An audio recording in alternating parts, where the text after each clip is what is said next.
Hey everybody, what's going on? Yeah. Well, everybody, all 5 of you, or however many are in there at the moment. They'll be coming in. Yeah, they're going up. The numbers are going up there. Okay, because they're probably saying it's Sunday. Why are you doing a sidetrack show? Because we didn't have time to watch a movie. That's why.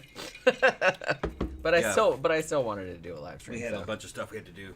Yeah, so we didn't. Going out with one of them. Been fixing the flower beds and shit around the front of the house. Tom's doing the flower beds. Yeah, planting stuff, doing mulch. Yeah, and then yesterday we went to Koi Wan. Yeah. Went to the... Ate our fill of protein. Punished them for putting all that fucking boiled shrimp out.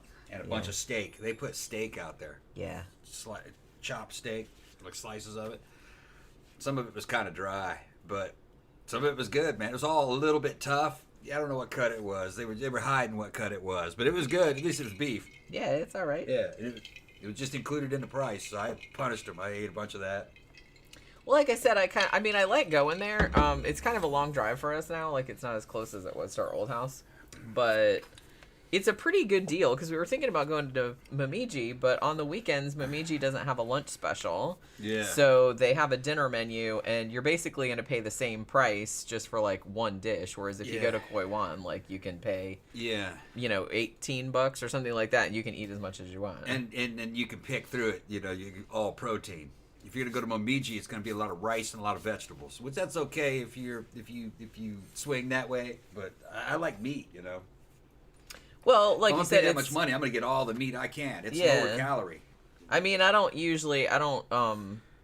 think I ate anything that was like carb heavy. I didn't get any noodles. I didn't get any rice. I didn't get anything like that. I usually just get whatever fish they have, and then if they have like chicken and broccoli or mushrooms, pepper steak, chicken and stuff like that. I eat some ice cream. They had good ice cream, but and they had like hot apple pie too, which I think I didn't notice that before. Hot apple pie because they hid it over there like by the squid for some reason. I don't know why it was next to the squid. I put a little scoop of vanilla on there. Yeah, that's what I did too. And I went back and got 2 little scoops of the strawberry and cherry ice cream.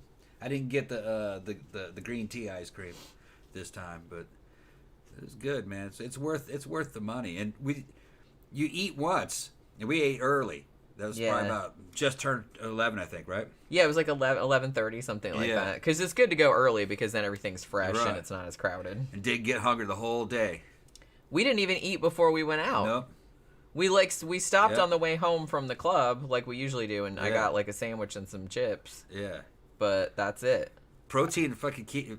I was stuffed. That'll satisfy your. And I hunger. didn't eat. Well, the thing about it is that you go I love going to Koi Wan, but it's kind of like I almost feel like I can't eat enough to like make it worth it because you can eat a lot more than me. Like to be fair, and it's like I can eat maybe like a couple plates and then I start feeling ill.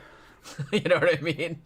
But it's bad because it's like they have so much good stuff, and I was like, ooh, I want to try that, and ooh, I want to try that, and it's just kind of like. In terms of volume, though, you're eating about what you would have gotten at actually a little bit more than what you'd have gotten at Momiji's.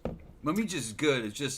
It's a little pricey. I mean, even though I look at the ratings and I said it's rated like almost nearly 5 stars. Yeah. It's like I can't believe that this restaurant is in this location. Yeah, the food is so good in there. Yeah, like every time Japanese we've eaten there a bunch of times, and they've always the food's always been Everybody excellent. says it's kind of overpriced for the size of the portions. And there you don't get much protein. People kind of complaining like it only had 2 shrimp on it. Although I never got, I've gotten several different things at Momiji. They have now when they have lunch special, that's only during the week. Yeah, and that's more reasonable. That is, and I've gotten bento box, and that's actually really good because you get kind of a variety of things, and it's not that expensive. But I've also got the kind of what do they call it? Where it's kind of like just like kind of the teriyaki sort of like steak, and that comes with like salad and soup and everything like that. So it was plenty for me to eat. I think that was $14.99 maybe. Yeah, you can keep it around $20 a person for lunch. But if you're not on that lunch menu to really get a good meal, they're trying to get $40 out of you. And that adds up, man. It does, yeah. Before you know it, you damn near $100 fucking dinner bill for two. It's a lot of money. Well, what Koi Wan did, we noticed, because we hadn't been there in a while, and then we went there, we started going there again, a few months ago, was that they used to charge less for lunch. They still had a bunch of shit out, but it's like they had some extra stuff at dinner time, so they charge more for dinner. But now they just started charging the same price just across the board, and they have all the stuff out always. Yeah, but they discontinued crab legs. Yeah, you don't see them anymore. And for a while you had them there, and you could get the crab legs for an extra $5. Yeah, that's right. Remember we did do that one. Yeah, I would do that. I'd spring the extra $5 and just fucking tear up crab legs. I love crab legs. Yeah, but crab's too expensive now. It's not same as it was. Yeah, maybe they thought it wasn't worth it. I mean, I do like that they have a lot of... COVID, man. During COVID, a lot of that shit fucking... The supply chains broke down, and I think they stopped doing things like, large-scale transactions for fishing on fucking crabs. There's all kinds of weird shit that did not reappear after COVID. It probably will eventually, but it's going to take years. I mean, I do like that Koi Wan has a lot of seafood options. Mussels and stuff. They got mussels, they got boiled shrimp, and then they usually have crab. They usually have crab. They usually have shrimp in a spicy mayo, which is really good. They usually have what do you call them? Shit, man. What are those fucking things called? Scallops? No, they don't have scallops. They have the Louisiana thing? Crawfish. Crawfish, yeah. They usually have something like that. Yeah. They usually have a couple different kinds. They usually have squid. They usually have a couple different kinds of just broiled fish, usually with sliced ginger on there. Yeah. I haven't tried whitefish the and crawfish stuff. there. I imagine they're not good because... I don't think I ever had them either. They're supposed to be hot, with Cajun seasoning, and they don't reuse any kind of Cajun seasonings there. I haven't tried them. Crawfish are not special for me. That's kind of like shrimp are much better. It's a lot of fucking shell and not a lot of meat, and you're gonna get real dirty cracking those things open. It's super messy. Yeah, they're real That's why messy. I don't get them. I like them, but I don't get them because it's I don't want to. And you have to fucking eat 10 pounds of the shit to get full because there's just not much meat in it. Most of it's just fucking hulls. And I don't know. The seasoning's got to be right. They got to be fucking hot. My strategy when I go there is usually for an appetizer. I usually go and get a few boiled shrimp, a couple of mussels, and a little thing of wonton soup, and then some cocktail sauce, and then I'll eat that. And then I'll go back then I just go through the one row, which is usually the garlic shrimp. I usually get one pork dumpling, and then I usually get some mushrooms and pepper steak and some broccoli. Yeah. And then I'll go around the other side. Sometimes I'll get crab rangoon, but I didn't yesterday because I was I said they didn't have crab, but then I came back and said they had crab. But they don't have the crab legs. What they do is they have these little blue crab that are deep fried. Right, they got. And I don't know how to eat them things. I was thinking about that too. I'm sitting there going, there's not much meat in a blue crab. Because I kind of went and I was gonna get it, and I was like, wait, I don't want to be sitting there figuring out how to eat that. And I don't think they were soft shell crab. If they're soft shell, you can eat the whole thing. Right, that's what I was thinking. Because I'm sitting there going, is that soft shell? So I can just pop it in my mouth? It's I don't really know. I don't think they were either. If it was soft shell crab, they wouldn't be up there because those are expensive. You got to get them while they're molten to get a soft shell crab, and they're expensive. That was just regular old blue crab, something that you use in gumbo. If we use it in gumbo all the time. It's mostly seasoning. You can't get much meat out of one.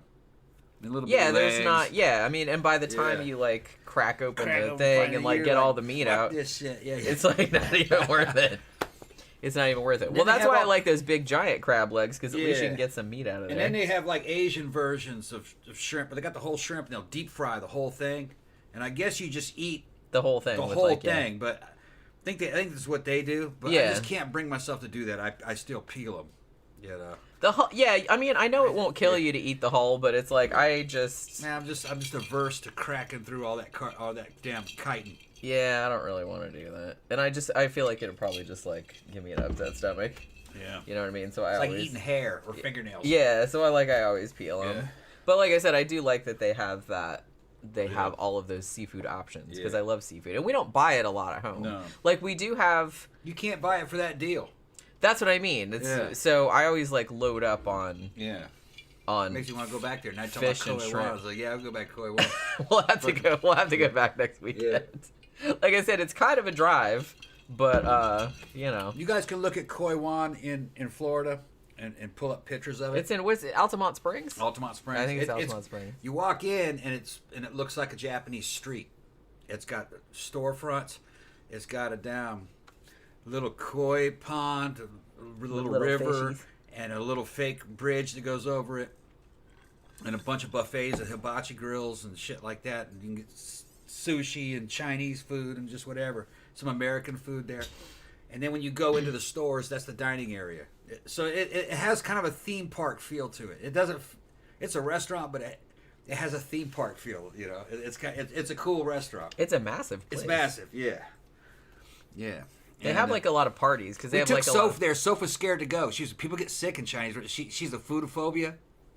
I haven't heard of people getting sick. She was scared to go. I mean, people get food poisoning from all kinds of different food. I don't think it's like specific to one cuisine. Yeah, she was scared. It just depends if somebody wiped their ass with their hand and then touched your food with it. That could happen anywhere. I don't know, man. Those Chinese people, and maybe they don't know how to run. Those restaurants are kind of dirty. And it says, man, it's all Mexicans working back there. What are you talking about? The guys that cook, all the cooks are Mexican. The weird thing about that is like she's young enough to be our daughter, right? Yeah, but it's like that sounds like shit that my grandpa used to say back in the 80s. That's some shit up in Michigan, That's like some shit people used to say 30, 40 years ago. She's an ex-vegan, so nobody says that anymore. She's an ex-vegan, so she's scared of eating food with meat and stuff, but she's eating it now. I had her eating shrimp. She's like, oh, that's good. Yeah, she loved it. She goes, yeah, this was a good idea to come here because I can just pick what I want. Because you could pick what you wanted. Because they have a million different things. And they also have a bunch of stuff like, if you have picky kids or whatever that just want chicken nuggets or French fries or whatever, they have that shit too. She pictured it a little place and the food just sat there for hours. No, man, that shit's rolling. Well, it's a bit. They have a high turnover. It's always crowded. Yeah. So it's like they're always putting new food out, all the time. Nothing sits there that long. Every time we go there, it's mostly people from Central America, whole families. They're all dressed up. They got little kids, look like they're coming back from church and stuff, and they're just fucking tear that shit up. Tear it up. Well, like I said, it's a good deal. I mean, if you're going to just eat one time that day, I mean, you just pay whatever it is. I think it's $17.99 a person or $16.99. I don't remember how much it is. It's less than $20 a person. Yeah. And and you can just eat as much as you want. And there's tons of different stuff. They got a dessert bar. They got everything. So it's a good deal if you can eat a lot. I didn't know Chinese food was popular in Central America, but it is. By looking at the people I was trying, they're not Mexican. I think they're like from Honduras and El Salvador. Growing up in Brazil, I can usually recognize where somebody's from if it's in Central and South America. But I think they were like Honduras, El Salvador, Venezuela, those areas. But they would love that shit. I guess they have that there. I love that shit too. Yeah, I guess they have that in Central America. I don't know. I think Chinese food's pretty much everywhere now. Yeah, I mean it's kind of proliferated, at least like American style Chinese food, I guess. And I think that's kind of the standard in the entire American continent. Yeah. Because there's big business. Chinese make a lot of money selling that food. And I guess it's popular everywhere. I have to ask Kanavasan, what a Chinese restaurant is like in Mexico. It's probably the same as here, probably. Or close, probably. Yeah, I think here, I mean... They were digging into it like they were familiar with it. It seems like they have a lot of, even like a lot of those little standalone Chinese, because we have a Chinese place like right down next to Momiji, actually, or in the same strip mall that's called, what's that called? China Chef. Yeah. And it's funny because a lot of these places that open up, they all look exactly the same in there. They always have like the same menus, like with the same pictures on them and stuff like that. So I guess it's kind of like a franchise model, and you can just kind of like call it whatever you want. Because ours is called China Chef, but the one by our old house was called China Star. Yeah, and I've seen and they're all like pretty much the same. Yeah, it has something to do with Chinese government and Chinese government owned corporations that supply those industries or those restaurants. A Chinese family will move here, then they have a relationship with these supply companies that send them stock photos, stock menus. It looks like because the menus like all kind of they look similar. The only thing that's different is the addresses on them. Yeah, like I said, you just buy like a franchise model. Yeah, and I think it's kind of like a franchise, but you change the name of it. Yeah. To fit your own person. They don't care what you call it, so they call it all something different. Yeah, they're usually called China China something. Walk, China this and that, China Walk 2, China Walk 5. Depending on how many of them they have. But the food is all the same. Pretty much the same. And it's all pretty fucking decent. Yeah, it's decent. Yeah.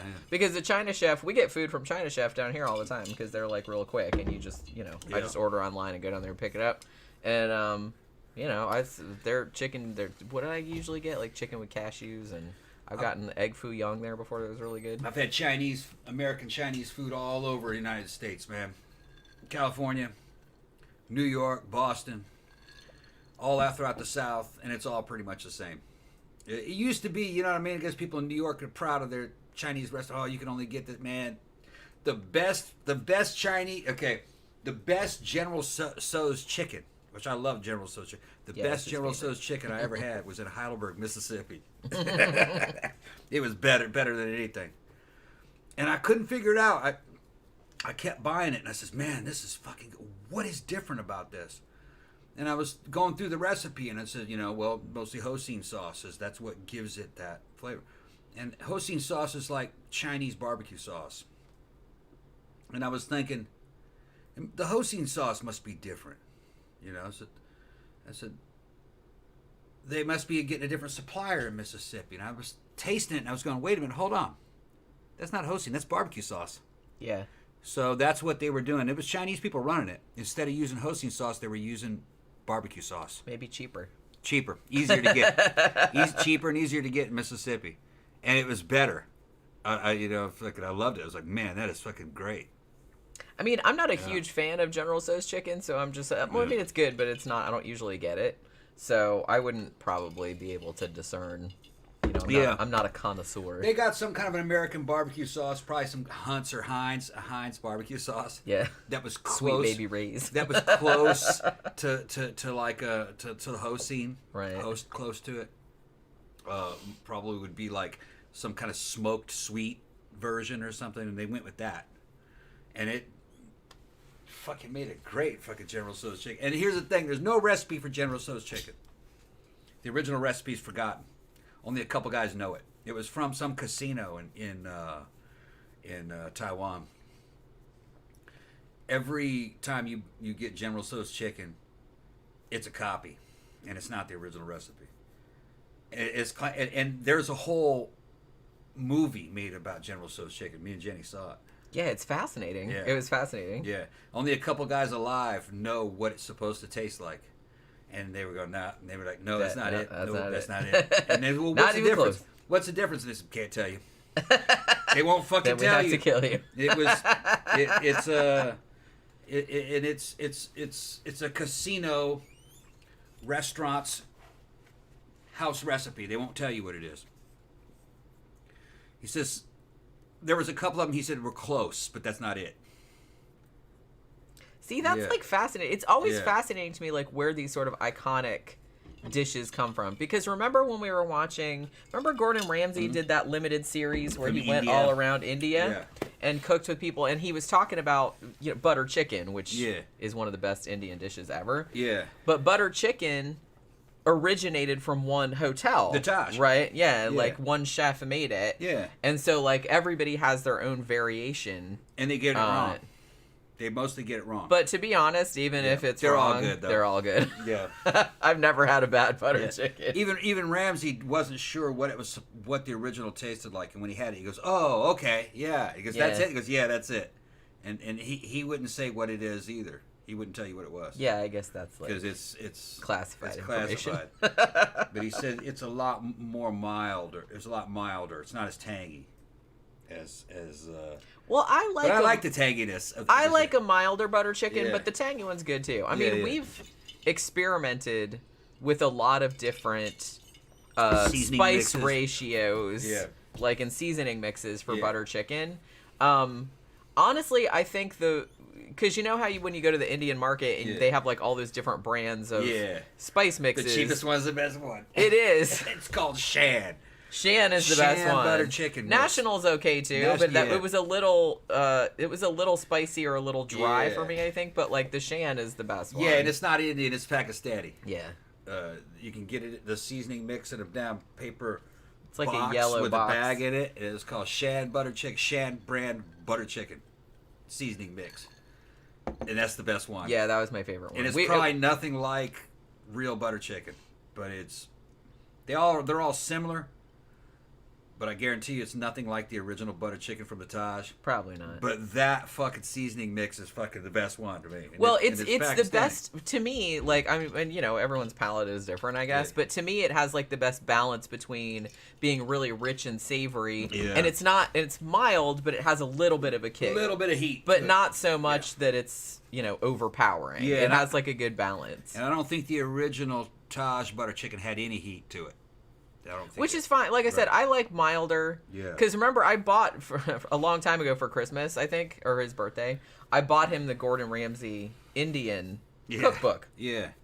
And a lot of the recipes in there, we've tried some of them out, and they're actually like really good, but they are very, very mild. Yeah. So a lot of times, like in the recipe, like Gordon Ramsay recipe, and I guess he's doing that just he tells you they're mild. Yeah, for like, he's just like, add... Because obviously you don't want to make something that's going to, like, burn your fucking mouth off. Yeah. You know what I mean?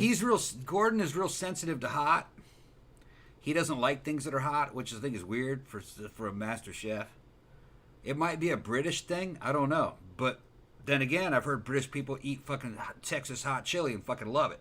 Well, and they eat super spicy, like, Indian food, too. Like, some of them fucking love it. It might just be a Gordon Ramsay thing. Where I mean, individuals are like, I don't like super hot food. I like a little bit. I like a little bit of heat, a little bit of a kick, but more than that, it's like it just kind of makes me. I can't taste the food. I've had some Thai chicken curry called Gang Gai. It was kind of like it was like a chicken curry with coconut and red chili. This shit was just fucking hot as fuck, and I loved it. And he'd ask you how hot you wanted it. It was very hot, and he'd come back and that shit would just burn you up. Well, sometimes when you go to like an Indian restaurant or a Thai restaurant, you have to tell them it's like not white people hot. I want it like actual hot. Real hot. Yeah. Because sometimes if a white person tells them hot, they won't make it as hot as they would eat. Yeah, I mean, that's funny because I was talking to Con. Con's my Mexican buddy from Tijuana. We talk online a lot. And fucking trade pictures of fucking girls' ass and shit like that. It's like I said, you look. I'll wake up and I look fucking some Mexican chick's booty. I'm like, okay, yeah.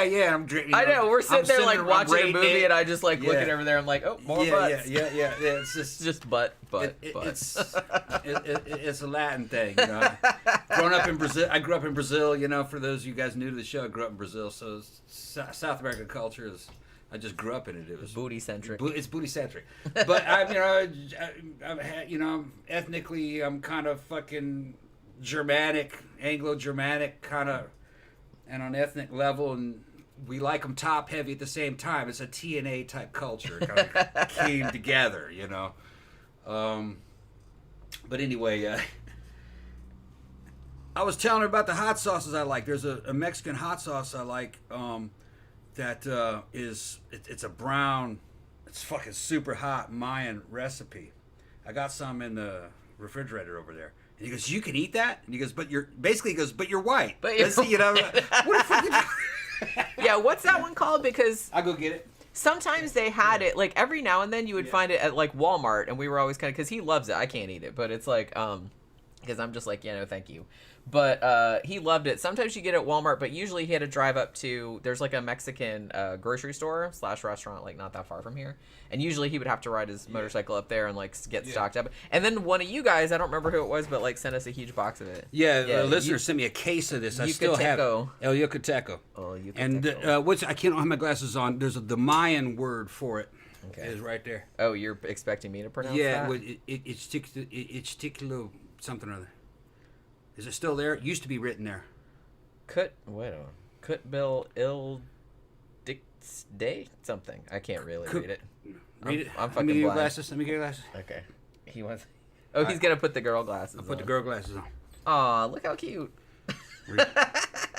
He has the girl glasses on. I'm still in this light. I can't see it. That's what I mean. It's kind of fucking dark. Okay, here he goes. There you go. He's up at the ring light.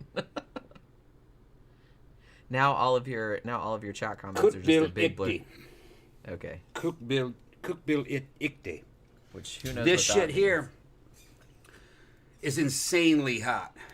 It is. Yeah, I think that's the hottest one they make. Is it? Yeah, and it used to be hotter. They're making it milder than they used to make it, like 10 years ago. 10 years ago, I was one of the few people on the planet that could probably eat it. They've probably cut it in half, the heat, and it's still fucking hot. But it's not ghost pepper. It's habanero, real hot habanero, and it has a very earthy flavor to it. There's some kind of root in there. Yeah, because you said it kind of almost tastes like hot dirt. Almost like hot dirt. But good. But good. Yeah. There's only way I can describe. Like I said, I can't eat that. And honestly, like the older I get, because I've always had kind of like digestive issues, so I've never been able to eat. I like food like a little bit spicy. Like I like a little bit spicy, but if it gets over a certain spiciness, I'm usually just like, one, I'm just punishing myself for no reason, and I'm just going to give myself really, really bad heartburn and a really, really bad stomach ache. That's usually what happens. Yeah. So I can't really eat it like that. But a few times Tom has made like Indian or Thai and like accidentally like made it like super hot. Yeah. So sometimes I'll have to like mix cream into it or I'll eat it like really slowly. I'll eat a little bit and then I'll like sit there and sweat for a few seconds. I had that smoked ham, the bone, and a couple pounds of ham were still on it. I diced that up and made split pea and ham soup today. Oh, it's so good. Got a bunch of it down there. I'm gonna have another bowl later. Yeah, because that's all I've eaten is that bowl. Yeah, and there's that's a lot of ham in it. A lot of ham. Yeah, it's basically like ham soup, and also there's peas. Yeah, and it's did it in the Instant Pot, which if you guys haven't tried an Instant Pot, get one. Everybody loves the fucking Instant Pot. Instant Pot's good, man. There's all kind of YouTube videos. There's a whole subculture on YouTube of like stuff you make in your Instant Pot. You can do Indian food in it, Mexican food. They got a great Mexican girl teaching you how to use Instant Pot on YouTube. Her name was Cooking. The name of the channel is called Cooking con Claudia, and she's great. She'll all different kinds of good Mexican recipes. It's in English, so you can understand it if you're an English speaker. But they're Kana Vasalan recommended that channel to me, and man, every recipe I've done of hers is fucking fantastic.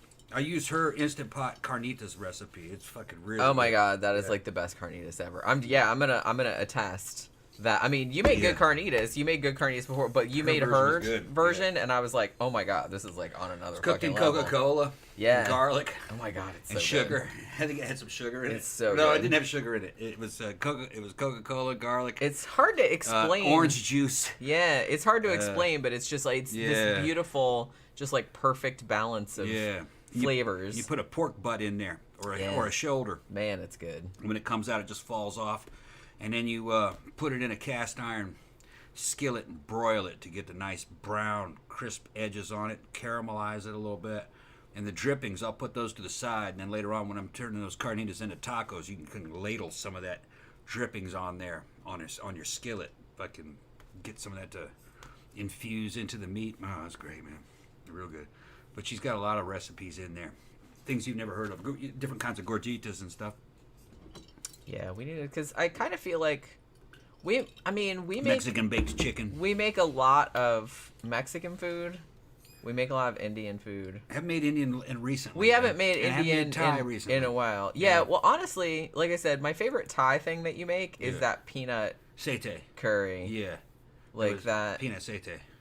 Yeah, well, that too. Yeah. What was that one you made? I think you only made it like 2 times, and I think the last time you made it was like years ago. But it was like a curry. Yeah.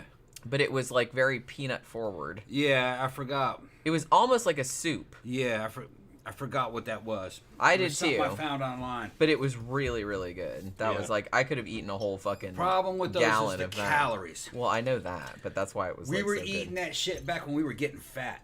Okay. And if you think I can get you fat, I'll get you fucking fat. Oh, he will. All right. I was Absolutely. not. This is before the whole bodybuilding phase and everything. Me and Jenny were sitting around getting fat. So I'm trying to be a little more health conscious. Which really, man, what that boils down to is portion control. Yeah. And but some of that stuff was very heavy in carbohydrate, you know. Well, because I think what the issue that we were getting into was that you would make a giant pot of, you know, like butter chicken or Thai curry. Addictive shit. Or something like that. And it's just kind of like, we'd have one bowl and then be like, man, that's so good. Let's have another bowl. Yeah. And then we just like... tomorrow we have like 2 or 3 bowls. And then like maybe you'd eat another one like later on the same day. And I'm just like, whereas now we would just have one bowl and then that's it. When I had butter chicken rolling, oh man, I was going to put pounds on you. Because I'd make a fucking huge pot of it. I mean, if you're gonna make it, you might as well make a bunch, because then you have like leftovers, because you can eat it for several days. Yeah, and I'd overdo that shit, man. Well, and but it was so good you couldn't stop eating it. Well, when you had that Shan butter chicken mix, that shit was addictive. I mean, I could have eaten that whole pot by myself. I don't know what they put in there. It's like the kitty crack. It is from the Temptations, like Temptations kitty crack. What the fuck do they put in those? I bet you it's something as stupid as MSG. It's probably all it is. I mean, I don't think the other... I know it's weird, but it's like, I don't know if the other cat treats have that necessarily. And it's like, I know they kind of made a commercial where they were like joking about it. Yeah. It's like, look, the cat can fly because they want Temptation so bad. Yeah. And I've heard other people like that didn't even know, like calling it kitty crack. They will turn their nose up at any other food once you give them... And the Temptations Lick'ems, there's these little tubes. Yeah, we just got those the other day. And you can put that on there. It's like a paste. She loves that too. Oh my god, she loves that shit. And I don't know what it is. I suspect it's something real dumb, like MSG. But you would think if it was just something like that all of them would have that. They probably didn't think about it. MSG is monosodium glutamate, and it was a Japanese invention. I think it came out of the 60s, maybe 50s. And all it was just a slightly modified salt molecule. That's all it is. Yeah. It's salt, but it's a different kind of salt. And powerful food enhancer. Yeah, I mean, salt is a flavor enhancer, but MSG is MSG is even more. Is even more so. And you can put MSG on anything and it tastes better. Like you can put MSG on a strawberry and it would taste better. Probably. I haven't tried it. Well, I think it just amplifies whatever. Everything. Just like salt does, but like salt or lemon juice. Yeah. Lemon juice will amplify lemon juice citrus. does that too. Put some lemon juice on a damn strawberry and watch what happens. It's just addictive. All that strawberry topping stuff that you would get on, or strawberry pies and strawberry toppings for your ice cream, that's got a lot of lemon juice in it. Yeah. It's just zing, lemon juice and sugar. Man, you know what I used to love to do? I would make, like for breakfast sometimes, I would make some crepes. And then throw some strawberries on it and then spray it all with lemon juice and then a slight amount of powdered sugar. And holy shit, that was delicious. Another thing that we did, Jenny bought her this week's like lunch stuff. So when she goes back to work, all her little lunch supplies, because she takes her own lunch. My little lunch supplies. We went and got some little Debbie's. And got some small Debras. Small Debras. Well, we were in the store. I called them that. And Tom was over because they had an end cap. They had a sale. They were like 3 for $7 or something. And he's like, look, Jenny, they have a bunch of small Debras. Yeah. And then, man, they have one on there, man. We got a new one I've never seen before, and it's just fantastic. It's a little Debbie that is 2 peanut butter cookies with peanut butter cream in the middle. And it's almost like it's like a fudge. Yeah, like a peanut butter fudge texture, because it almost tastes like my mom's peanut butter fudge. Yeah, they're that big around. They're the size. They're massive. They're like the size of a moon pie. They got to have 1 million calories. I got to check. I'm sure. I don't even want to look. Yeah, I had one, and very rapidly. Well, you gave me a bite. Yeah, very rapidly. I wanted another one. I had to fight it. Yeah, don't eat it. I had to fight it. I'm trying to. They got to be at least 300 calories. 350. That's my guess. Gotta watch calories. Trying to lose some fat. They're good. Going good. Well, the thing about it was that I told you about them a long time ago, because when last time my sister was down here and we were at my brother's house and we were watching, for some reason, we were watching this YouTube channel of these guys that were trying all the Little Debbie flavors and like ranking them. And they had those peanut butter ones on there. I'm like, what the fuck? I never saw those. Yeah. They made that up. What was it called? I don't know what they're called, but that was the first time I'd ever seen them in the store, because I was like, silk? No, peanut butter. It can't be that. Go see what that shit's called. Maybe it's probably just something dumb like peanut butter pies or something. Isn't it just peanut butter pies, like oatmeal cream pies? And because I feel like they've expanded, because remember for a long time they just had oatmeal cream pies, and then they added the snickerdoodle pies, which are really good. And then they had a chocolate chip cookie one, and this is the peanut butter. But these are bigger. Peanut butter cream pies. Yeah, there you go. These things fucking rock, man. Yeah, they're really good. Oh man, I'm gonna show it to you. Like the peanut butter cookie is dry, but that works with the it works. It's with not the whole dry. situation. It's moist. It's moist. Yeah, I guess. Touch it. It's soft. Okay. It's soft. I mean, dry-ish. Don't eat. How many calories are they? I can't see it. Let me see. Hold on. Probably 420. Does that say 420? Okay. Yeah. Serving size, a third of a cookie. A third of a cookie? Okay, all right. 420 calories. For a third? No. That's for the whole thing. No, for the whole thing. For the 420. So that's a meal right there. Yeah. Yeah. I mean, you can That's eat like it, 2 steaks. Just use it as a meal replacement. 420 calories. There's no nutrition in that. That's fucking... No, I know, but I'm just saying that if you did eat one, you'd have to skip a meal. Probably the main ingredient in that shit is fucking shortening. That's almost Vegetable 100. Shortening. That's almost 100 calories more than I thought it was going to be. Vegetable They're big though. Yeah. I love the way they pulled that. They were just like, oh, the serving size is a third of a cookie. Nobody's gonna sit there and eat a third of that shit. Fuck no, you're gonna sit there and eat 4 of those things. What are they trying to pull? Julianne said, classic Swiss cake rolls have always been my favorite, Small Deborah. Yeah, I just bought a box of those. Because like I said, those ones were more expensive because they're new, I guess, or they're bigger.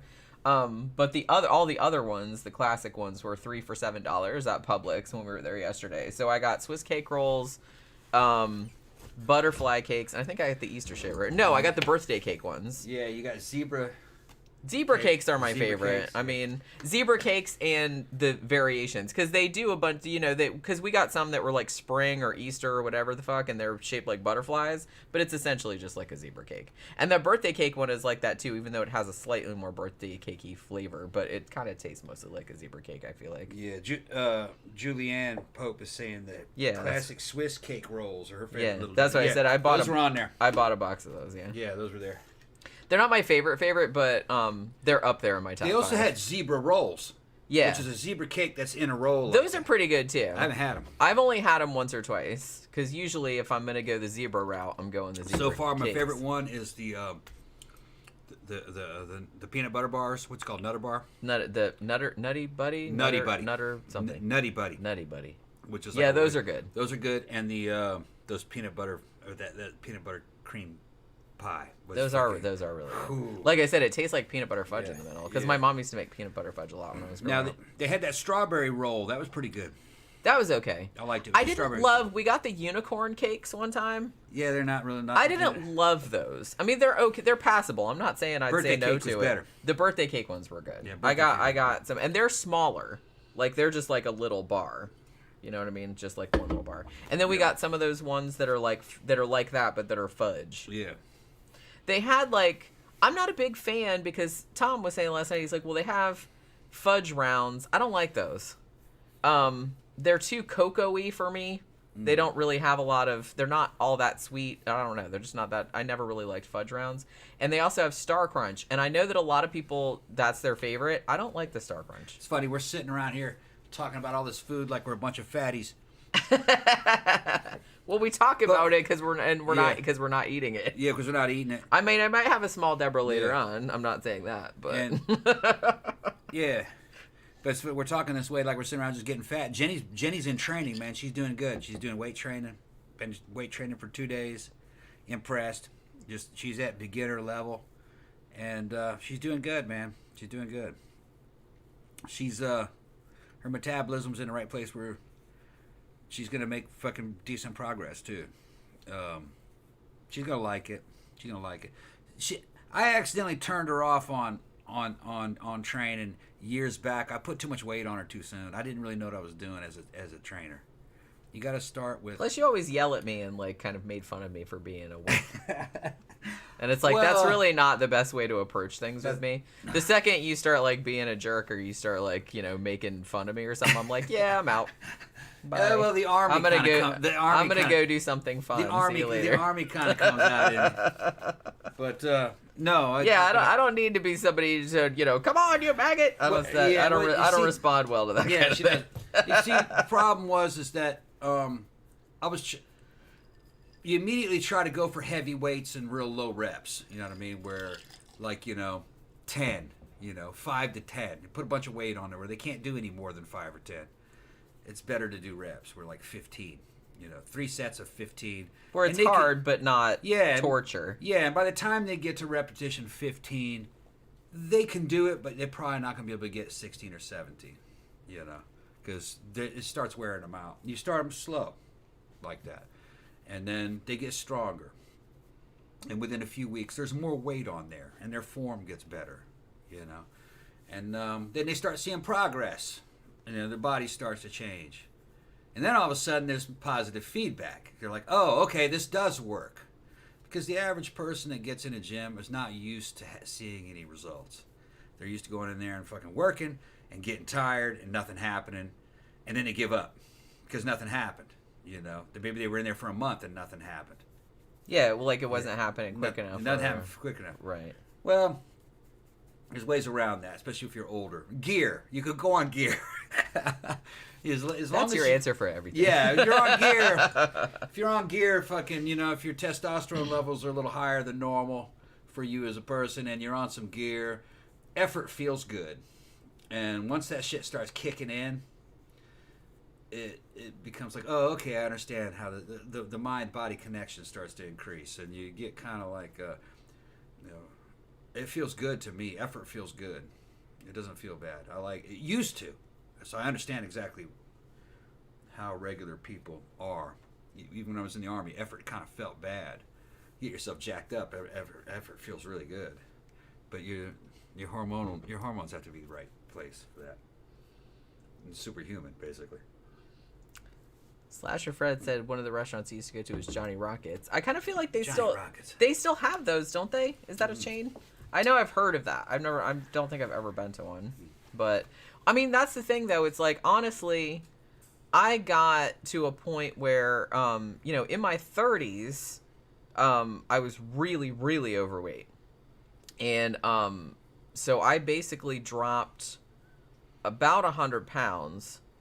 And so I got used to not eating as much. Because prior to that, I just ate whatever the fuck I wanted to. You know what I mean? And it's like... When I first saw Jenny, this was a long time before we ever went out. She was fat. Yeah. Well, cute. She was a cute fat girl. Yeah. Yeah. I mean, I'm not I'm not fucking rail thin now, obviously, but. And then made friends with her back then. And then she went through a divorce, and she lost a little bit of weight. And then all of a sudden she fell off the radar for a while, and all of a sudden I saw her again, and she came back. She was fucking thin and hot, just like overnight. I knew who she was. Nobody else knew who she was. Nobody else recognized her. Yeah, because I look totally different. Yeah.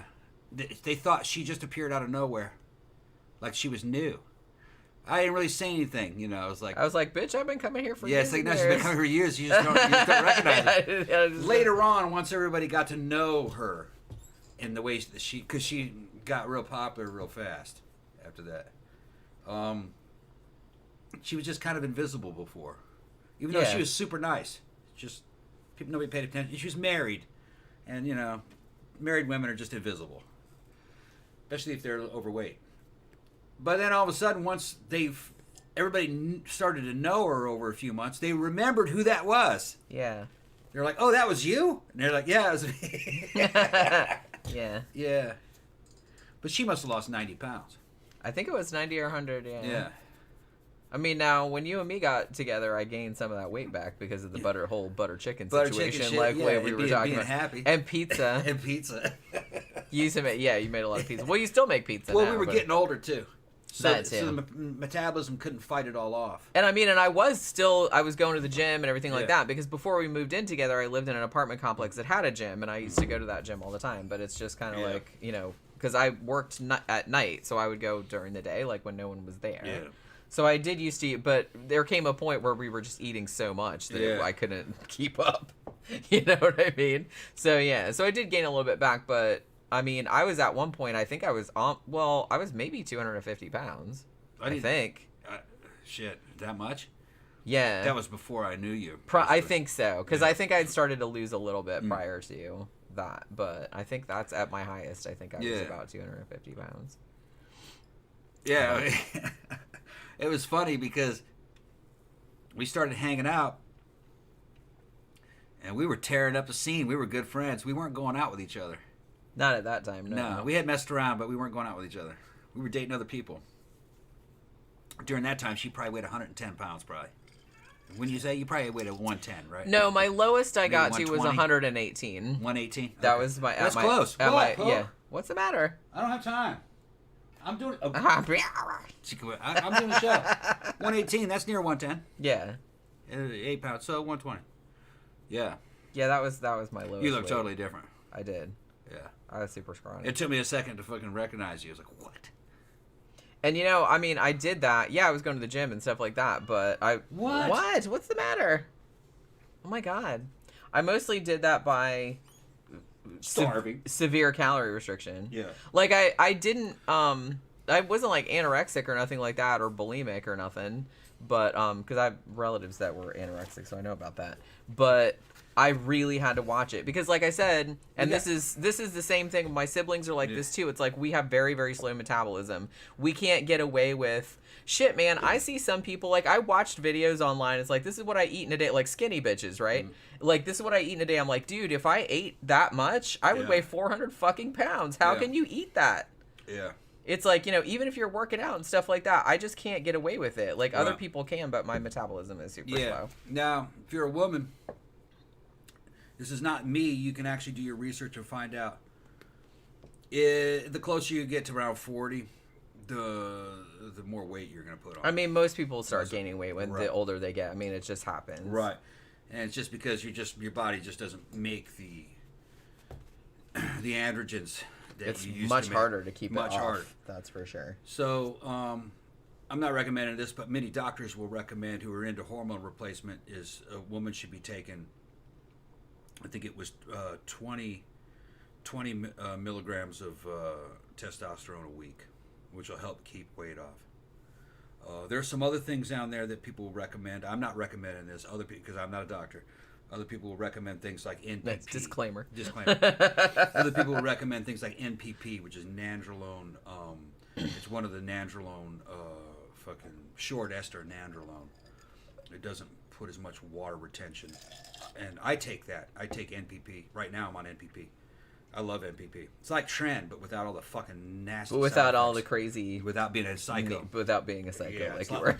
Like yeah, we were talking about that last night at the club. If you're gonna take those, you can't just sit around. You can sit around and just take test as long as the levels aren't that high. It'll help keep weight off. If you work out, it's even more effective. It'll amplify its effects. You cannot take NPP, things like NPP, and not lift. You must do resistance training and build a beautiful body. It'll round everything out. Just going on NPP, everything on me got more round. Everything's just more round than it was. And it only takes a few weeks. And you got to lift, though. You got to do the work. But the body starts responding, better than it ever did when you were even a teenager. Are there side effects? Yeah. You can kick a lot of people's asses. That's another side effect. You can get very aggressive, but you can control all things like that. I mean, hopefully. Right. When you're on HRT, or hormone replacement therapy, it's like a license to take things like NPP. You can jump on and off without any kind of negative effects because you don't have to worry about testosterone suppression.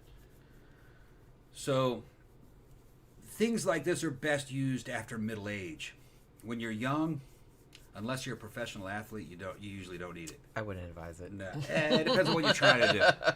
If you're trying to be a professional athlete, yeah, because you can make millions of dollars. But for just random motherfuckers. Yeah, you're right. If you want to be a bodybuilder, yeah. But if you're just random, no. Now, men will hit andropause, around 45, 40, and if you want to feel good and look young, then go on HRT. And then you can touch up with other things. And some of the listeners have taken my advice and gone on HRT. It helps a lot. And women too. And just a tiny bit of test will make a difference in a woman who's already been through menopause. Make a big difference. Like, look at Jen. Jen's not really aging normally. And she's older than 50. Most women at 50 don't look like her. Yeah, not usually. I mean, She's still got young guys fucking hitting on her. They don't know how old she is. Sometimes. Yeah, I'm just like, dude, I could be your mom. Yeah. Gross. But yeah, it happens sometimes. Mm-hmm.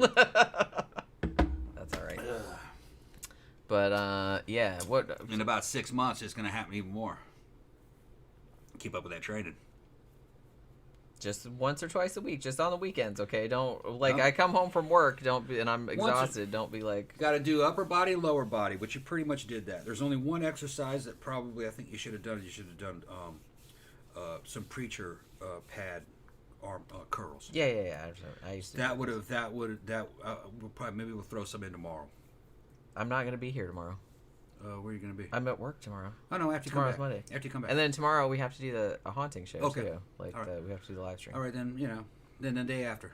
Yeah. Doesn't matter. Just sometime next week we'll do some of that. And then it just resets, and you'll get stronger, and you'll get positive feedback from it. You'll actually eventually be in there. So I'm going to do this. You'll do it on your own eventually. You'll see. I know how it is. I lived through it because it feels good. But yeah, I was gonna say what I was saying before about seeing some people like what they can get away with eating in a day. It like kind of like blows my mind a little bit. That people can eat that much food because I can't eat that much food. And honestly, it's like I'm not thin, and like all I eat is in a typical day. I get up and I eat a packet of oatmeal and a cup of coffee. Sometimes I just have coffee. I don't have anything. Like I don't have oatmeal. Then for lunch at work, I usually just have either a peanut butter sandwich on wheat bread or a little can of tuna with a couple of crackers, and then that's it. And then when I come home, like Tom will have usually made something, and I'll eat that. Yeah. But that's it. Yeah, Camp Guy's talking about Instant Pot and dried beans. Hell yeah. That's one of the best things that it's for. Like, it's really good. I kind of feel like for, it seems like really a lot of people are using like Instant Pot and like pressure cookers and stuff like that because it's really good to like you can just kind of set it and forget it. You know what I mean? Yeah, Camp Guy. We're talking about the same hot sauce. That's that habanero one. The Mayan one. That's what I showed. That shit's good, man. It's brown. I got a brown one, the red one. There's a green one.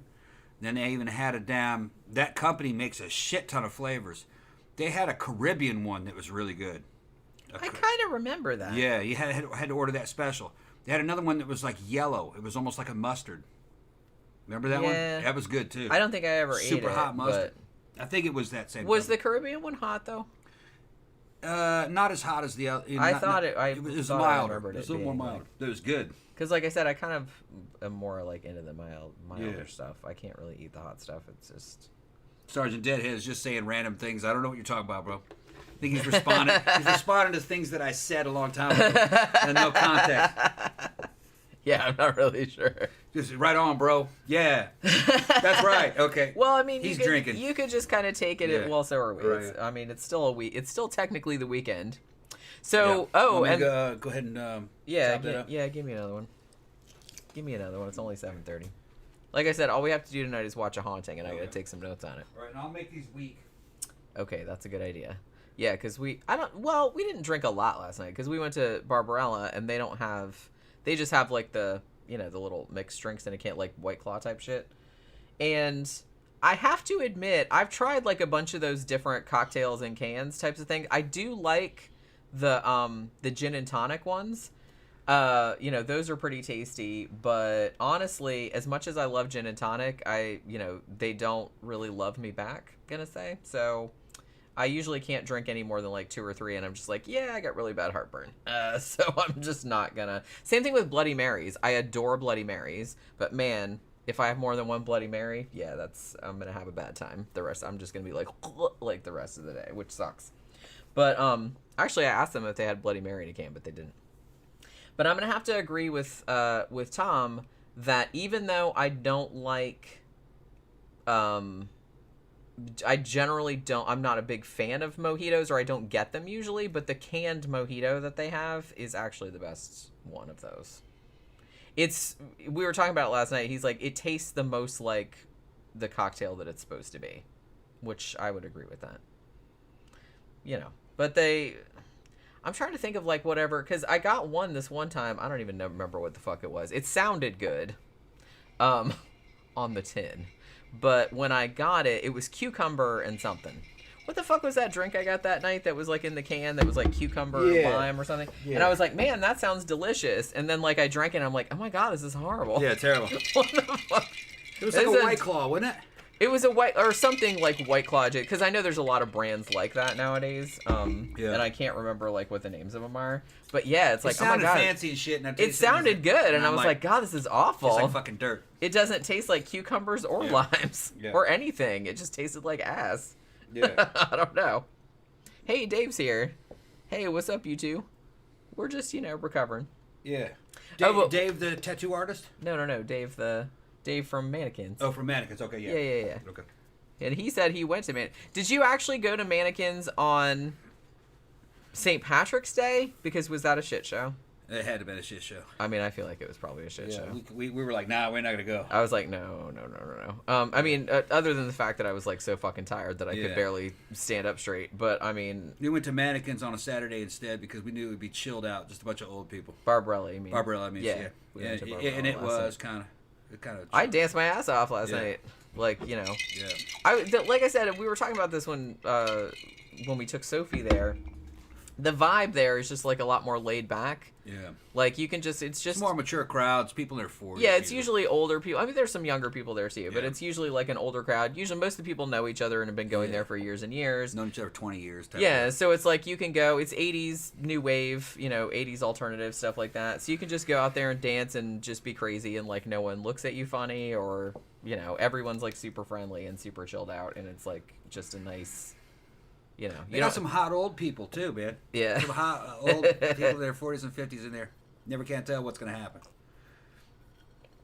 That's true. Yeah. He says, I went Friday and Saturday. Yeah, now, Saturday, last night, didn't they have like a stripper party or something? I thought I saw like Tina posted on Facebook. Yeah, give us the lowdown. See, I was curious to know what happened there like on St. Patrick's Day because I like Mannequins because anything can happen. It's chaos. I love chaos. I thrive on it. Sometimes it's fun, and sometimes, like I said, it's a total shit show. Yeah. I like you never know which way it's gonna go. Jenny's not fucked up like me. Yeah, I'm a sane person. I can make her. She can get mad.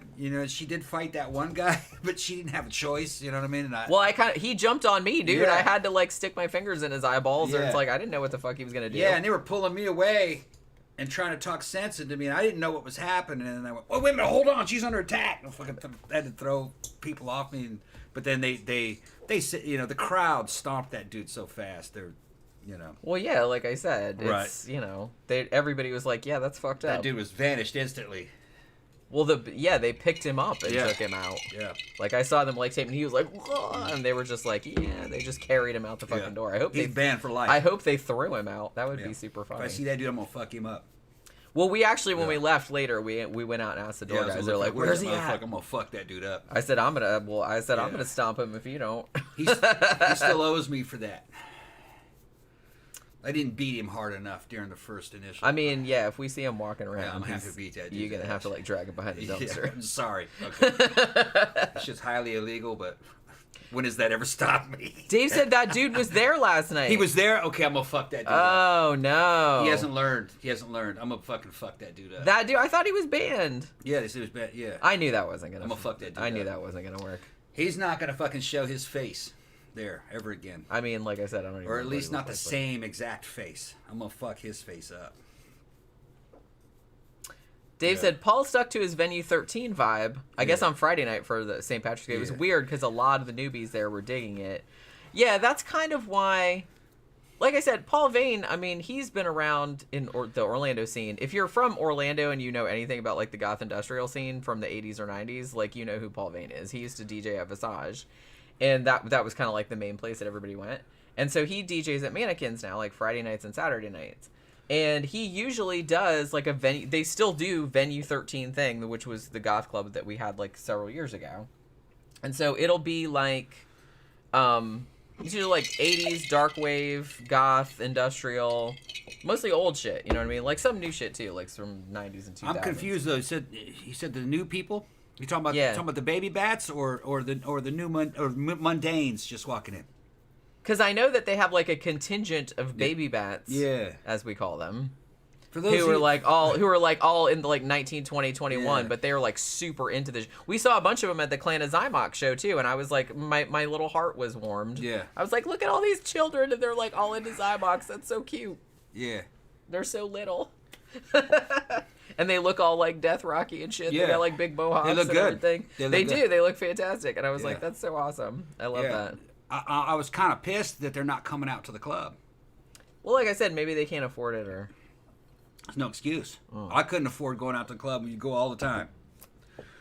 I'd be scrimping to go to the club when I was young. Yeah. But, no, I like mannequins. I like it too sometimes. Yeah. I mean, I like the idea of it, and it's like, but a lot of times, like I said, you never really know what you're going to get. Hold up. And I always kind of feel like I said, when I go to Barbarella, I know everybody there. You know, I can dance. I don't like nobody's like looking at me weird or nothing like that. Like you can just like let your freak flag fly and it's fine. But it's like when you're at mannequins, there's always like a bunch of randos, and it's like, so you never really know. I could just be out there dancing, minding my own business, and all of a sudden some douche bro comes up and is like rubbing against my ass or something. I'm just like, why is this happening right now? Yeah. I just want to like chill out and dance. Why is this happening? Yeah. Like, don't make me hit you. The dude she's talking about, he paid. I'm just saying. He paid for that. Grabbed that dude by the throat.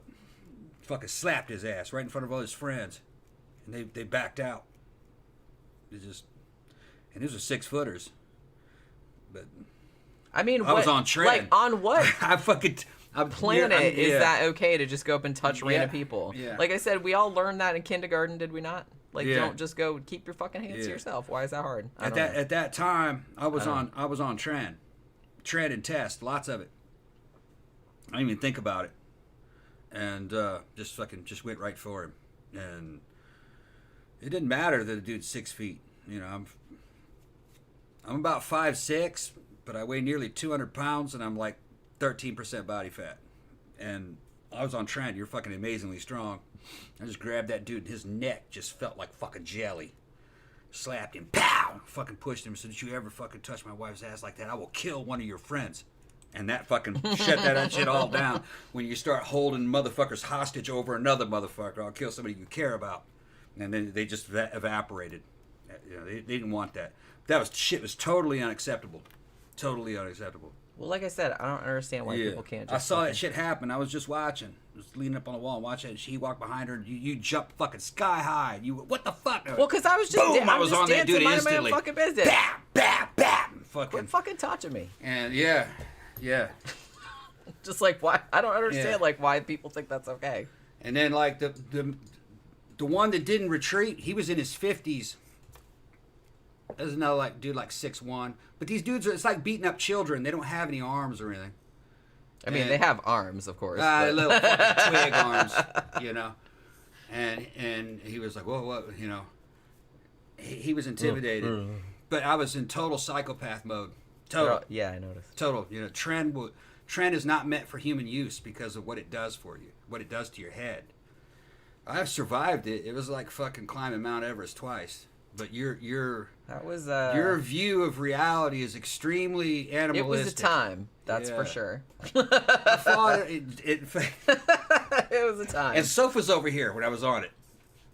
She said I was terrifying, but you think it's totally normal. I was just that was one of the best. Totally I mean, normal. We love having Sophie here. She's awesome. Yeah.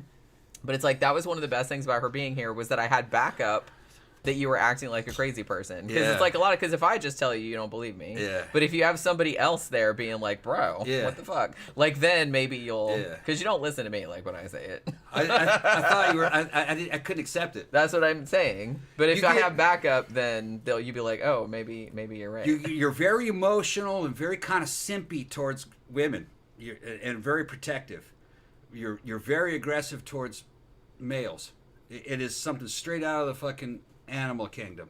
especially if it's weaker males or ones that you perceive as weaker. If they're big and strong, you love them. You vibe with them, and I'm joining the wolf pack. Let's go kill some people. You know, it's literally like that. You know, you don't really say that. Let's shit on people weaker than us. Yeah. That's not a good look. Let's get these people out of here. You try, but you're not thinking about it. It's just happening. Although you touch my ass without my consent, then you deserve to have your ass beat. Yeah. Now, I've been in fights before, and usually there's a phase where something goes down, and you have to make a decision. Should I go ahead and use force? There's this process. And you're trying to overcome apprehension or fear, and you're trying to become, courageous. There's none of that on trend. It's instant. Just like out of the animal kingdom. There's no it's just instant attack. And which is probably why I got away with so much. Is because a normal mortal male goes through a thought process. Not when you're on tread. It's 0 to 100 in fucking 0.5 seconds. It's just full on aggression. But you think it's normal at the time. That's the thing. And it's not a hallucinogen like LSD. It's hormones. So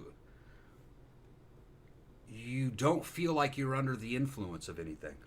It's a strange experience. Yeah, we were talking about it last night. You think what you're doing is totally normal. Yeah. And it's like no amount of like telling you that it's not totally normal. Yeah, she's telling me, and I'm like, you're fucking crazy. What are you talking about? It's supposed to be this way. This is... And she's like, you're a crazy person. I'm like, you're crazy. Are you going to kill me right now? I'm like, I'm going to go hide. Bye. No. There were... Like I said before, I had no aggressive impulse. I know, but I didn't know that. Yeah. Like, I didn't know that. No. And I was like, I went into like self-preservation mode. I'm like, oh my God, he's going to blow my head off. No.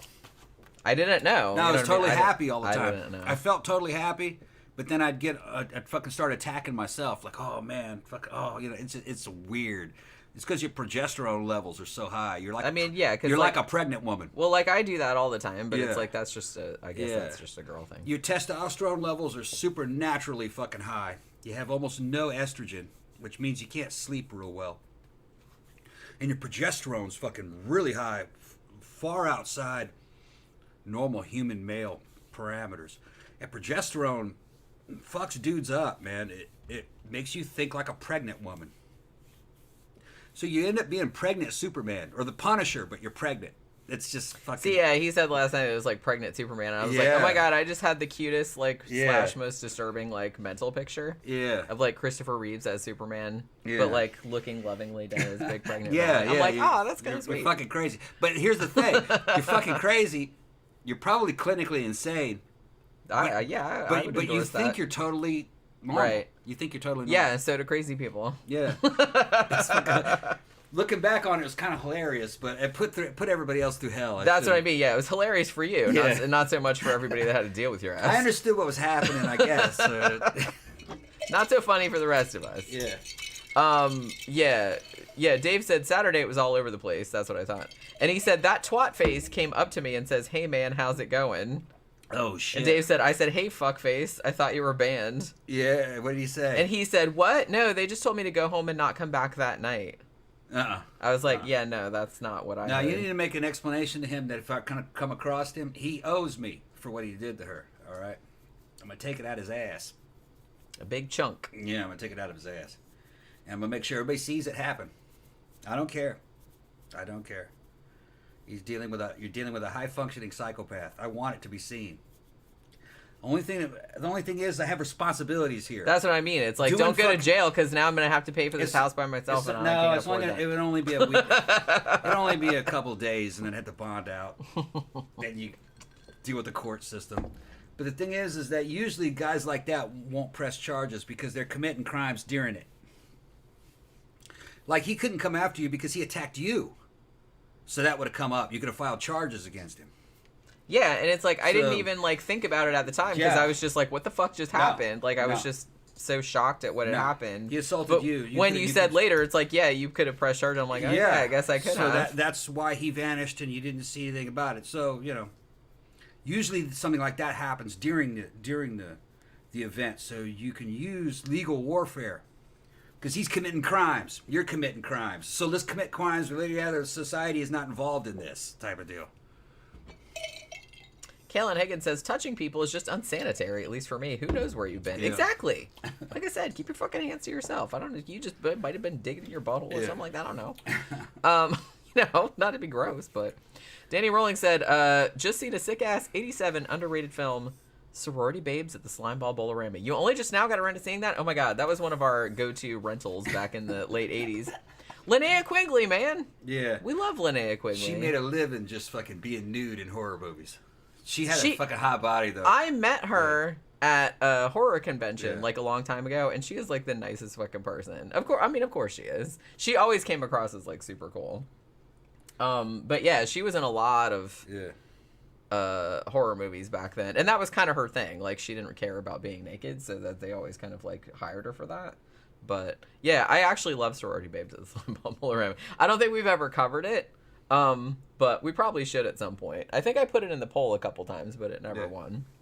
But one of these days, Ben is asking who's supposed to use it. I guess he's talking about who's supposed to use Tren. I think, because I think that's when Tren is used in the cattle industry.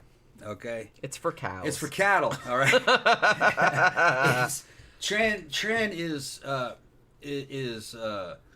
it's basically bull testosterone that has been modified into becoming an anabolic steroid, and they'll fucking put Tren in cattle, a lot of it, to get them big, muscular, and lean, especially in like the first in like a few months before slaughter. They'll put them on a bunch of Tren, and it probably fucks them up too, but it doesn't matter. They're going to slaughter. I mean, they're cows. Those cows are like, that bitch is cheating on me. I know that bitch is cheating. That crazy cow. And all the other cows are like, bro. Get away from her. Get away from her. Don't touch Elsie like that. Why is everybody talking about me? They might very well be thinking that. Yeah. We don't know. They're looking at me. They can't speak English, so we don't know. We don't know what the cows are thinking about. No, Tren's not approved for human use. It's a 19-nor derivative steroid similar to nandrolone. It's called trenbolone. People have taken it, but it was it was never really approved for human use. And it's very effective. The reason why people take it is that it's very effective and it's cheap, especially if you get it from veterinary sources. Okay. Which that's really how it entered into the scene. I mean, you could get a quart of it for a couple $100, you know what I mean? And make dudes big fast, but it makes them crazy. Yeah. And you have to... It's a trade-off. Yeah, it's a trade-off. And the thing is, though, is that it's not necessary. There are other ones out there that'll do something similar. It'll just cost more and take a little bit longer. One of the things about Tren is that it's fast and fantastic fat burner. You'll burn a lot of fat off. And not just the fat around your waist or anything. It burns the fat in between the muscle fibers in your muscles. So you get real dense, kind of compact looking, and you get a good shape. So if you have a guy who's already big and he's preparing to go to some kind of competition, like a bodybuilding competition, they'll start taking Tren to give themselves kind of like a freaky proportions, kind of a freaky definition, right before competition. And it'll happen pretty fast. You got to work. It's not like you just inject it and there it goes. No, they're lifting too. But it's not worth it. I fucked with it, and no, it's not worth the money you save. And I'm in no hurry. I'm not competing. So it's not like I have to meet show deadlines or anything. I'm just doing it to look better and get stronger and fight off aging, which people are like, wait a minute, hold on, steroids to fight aging? Yeah, there's a lot of shit people,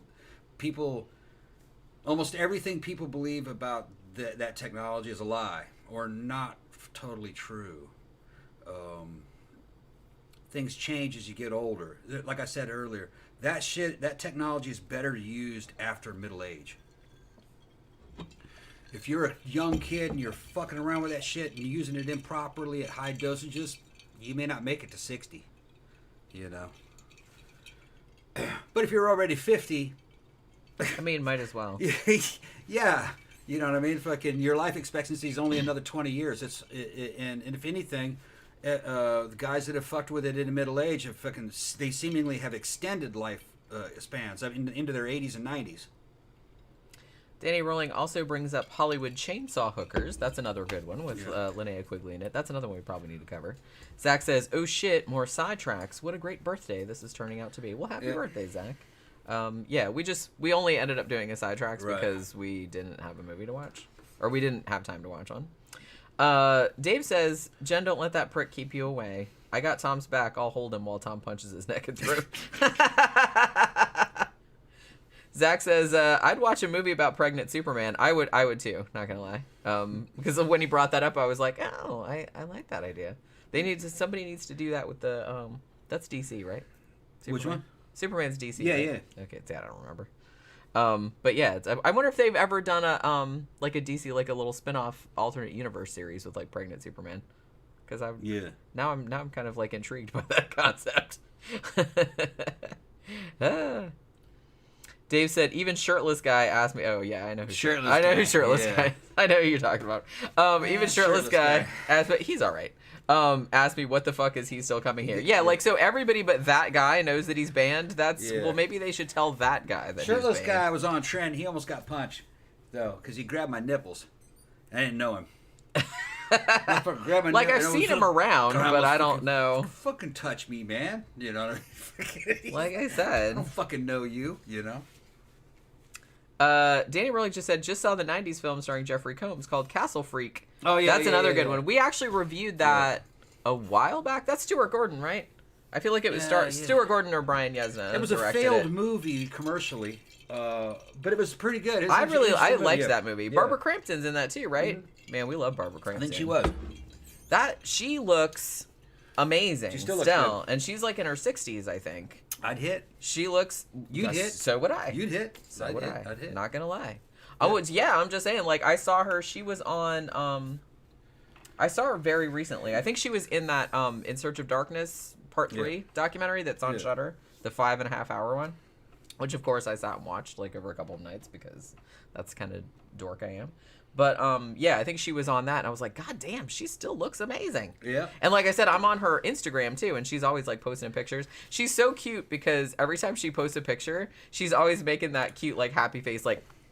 Oh, you got her on Instagram? Yeah, she's on my Instagram. Send me a link. I'll follow her on Instagram. She's adorable. I love Barbara. Yeah, we actually attracted a pretty good sized crowd for just being Sunday, like a bullshit sidetrack show. Bullshit sidetrack show.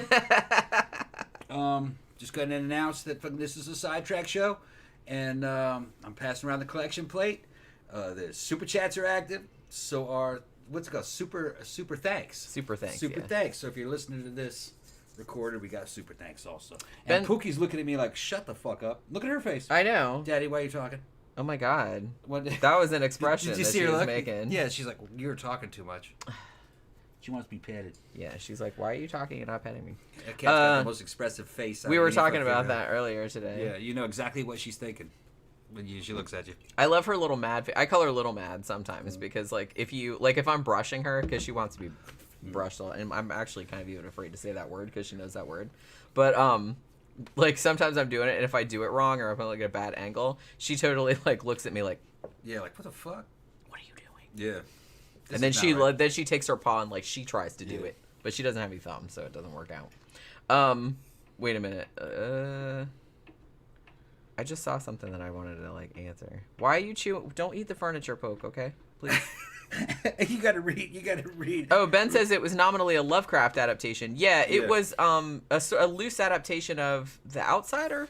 Yeah. I think. You gotta read David's tale about fucking shirtless guy. Shirtless guy is the dude that came up and hugged me so tight when he pulled away I felt shit in my ear like ear juice. Oh, that's right. I remember you telling me that.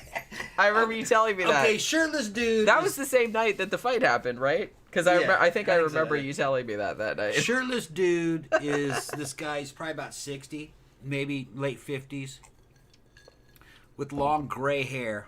I mean, it's not long, but it's kind of like wavy. It's a little bit like I kind of feel like it was maybe a little bit like rockabilly looking. Yeah, maybe not. At one time, I think it kind of rockabilly. And he's very thin. He's lean. He's got good definition. Not a lot of mass, but he's got good definition, especially for a guy his age. He might even have a little bit of a six-pack. I'd have to go back and look. But I never really looked at him that close. He can dance. He can dance. Yeah. He dances. He knows all the good shit. He'll dance to the Smiths and shit. But he's an old-timer. I think he's a little bit older than us. Not by much, though. But that gray hair makes him look a bit older. And he gets drunk. He starts taking his shirt off. Yeah. And I mean, pretty much every time. He's I very rarely see him with a shirt on. Yeah, and then he's got his shirt off. Trying to have his way with these younger women who are not really impressed. You know, I think he's an okay guy, probably. Yeah, he seems but okay. He's pushing that shit a little too far on me one time. And he fucking grabbed my nipple one time, and I almost fucking punched him. Only Dr. Michael is allowed to only grab Dr. your Michael. nipples. He's a qualified medical. And me. He's a qualified medical physician. Okay? He can grab him. Okay? Dr. Michael is my friend. We saw him last night, and he was at Barbarella. Crazy as shit. He's awesome. I Funny love as Dr. fuck. Michael. He's actually a veterinarian. He's a vet. And he looks like Riff Raff. A little bit. Basically looks kind of like Riff Raff, but funnier. He comes in, he's got like his Christian Death shirt on, or I think he had an H.P. Lovecraft shirt on the other day. He'll have a black, some kind of gothic band T-shirt on. Yeah. Black shorts, and like black socks. A lot of times, like knee-high socks with some black shoes. And usually like a fishnet shirt, boots. like underneath the T-shirt. Yeah, and then it'll have like fucking fingerless fucking gloves or fishnets and shit. And he's got long hair, but he's bald on top of his head. And just kind of this crazy, goofy fucking smile. And he smells like patchouli. Like he always smells really good. Yeah. Like because I love the smell of patchouli. And he's fucking omnisexual. He's hilarious. He's fucking We've hilarious. known him forever. He's hilarious. Yeah. He just, if he likes you, he's gonna try to fuck you. That's just the way it is. But it's funny. It's fucking him. He has like absolutely funny. no shame. No. And he's super just this funny. big clown. You know what I mean? He's super funny. And he's pot belly. He's skinny fat. He's a skinny guy with a pot belly. And he's extremely entertaining. And if you can get him serious, if you ask him a question about pharmacology or anything about biology, he'll just beat. Yeah, because I've asked him like about cats and stuff before. Because like I said, he's a veterinarian. Oh yeah, he will just go out and he just like super knowledgeable. Yeah, and he becomes a scientist out of the fucking blue. Yeah, you know. But the rest of the time, he's just like a goofball. Yeah, he's fucking total goofball. It's awesome. But I love the dude though. He's fucking hilarious. I know, I love him. He's awesome. Yeah, We've known doing something. We've known him forever. He was pissing me off out in front of the club, I tried to play homosexual chicken with him, and I forgot who he was. I said, come here and suck this dick, then. He fucking just runs straight over there and fucking gets on his knees and trying to, whoa, in front of everybody. He goes, well, he's like, well, what? And I forgot who you were. I forgot. I'm sorry, I can't play chicken with you. Yeah, because normally you say something, people are like, oh, yeah. But he's like, no, I'll do it. He's like, yeah. Fucking funny. But he likes women too. Likes black girls. Likes big fat black girls. Remember that? Yeah, that's his. He likes big fat black girls. He likes thick black girls. Yeah, he liked them fat. Yeah. He'd sit out in front of iBar when it was downtown. When it was downtown, and you had a little like a little patio. Like a little patio, and the public would be walking by. And he'd see a big old fat black girl and goes, how you doing, sweetie pie? He'd just start talking to her, and he'd start pulling her. Yeah. Yeah, he'd start pulling her. And I'd be with him and shit. He was fucking hilarious, and he's trying to get a date. They would bow out sometimes. Remember we were talking that one? And I was like, no, come on in, and come on in the club, She's, no, I got to go home, And fucking Dr. Michael's like, oh, come on. I'll take care of you. He's a charmer, that's for sure. Yeah, he's super funny. Yeah, he's funny dude. And he's like, and he dances like super over the top and like goth dramatic, and it's like it's really awesome. I love it. But see, that's what I mean. It's like you have our crowd is fucking hilarious. Well, everybody's just like characters. Yeah. But everybody's known each other forever, so like it's something out of a movie. So it's like one big family. Yeah. So it's just kind of like, well, that's their thing. You know what I mean? So everybody's just like, you do you. You know what I mean? That's what I like about that whole scene. You know? Yeah. Because you could just, as long as you're not hurting anybody or being an asshole or anything like that, people are just like, yep, well, that's just how that goes. Yeah. Like, super funny.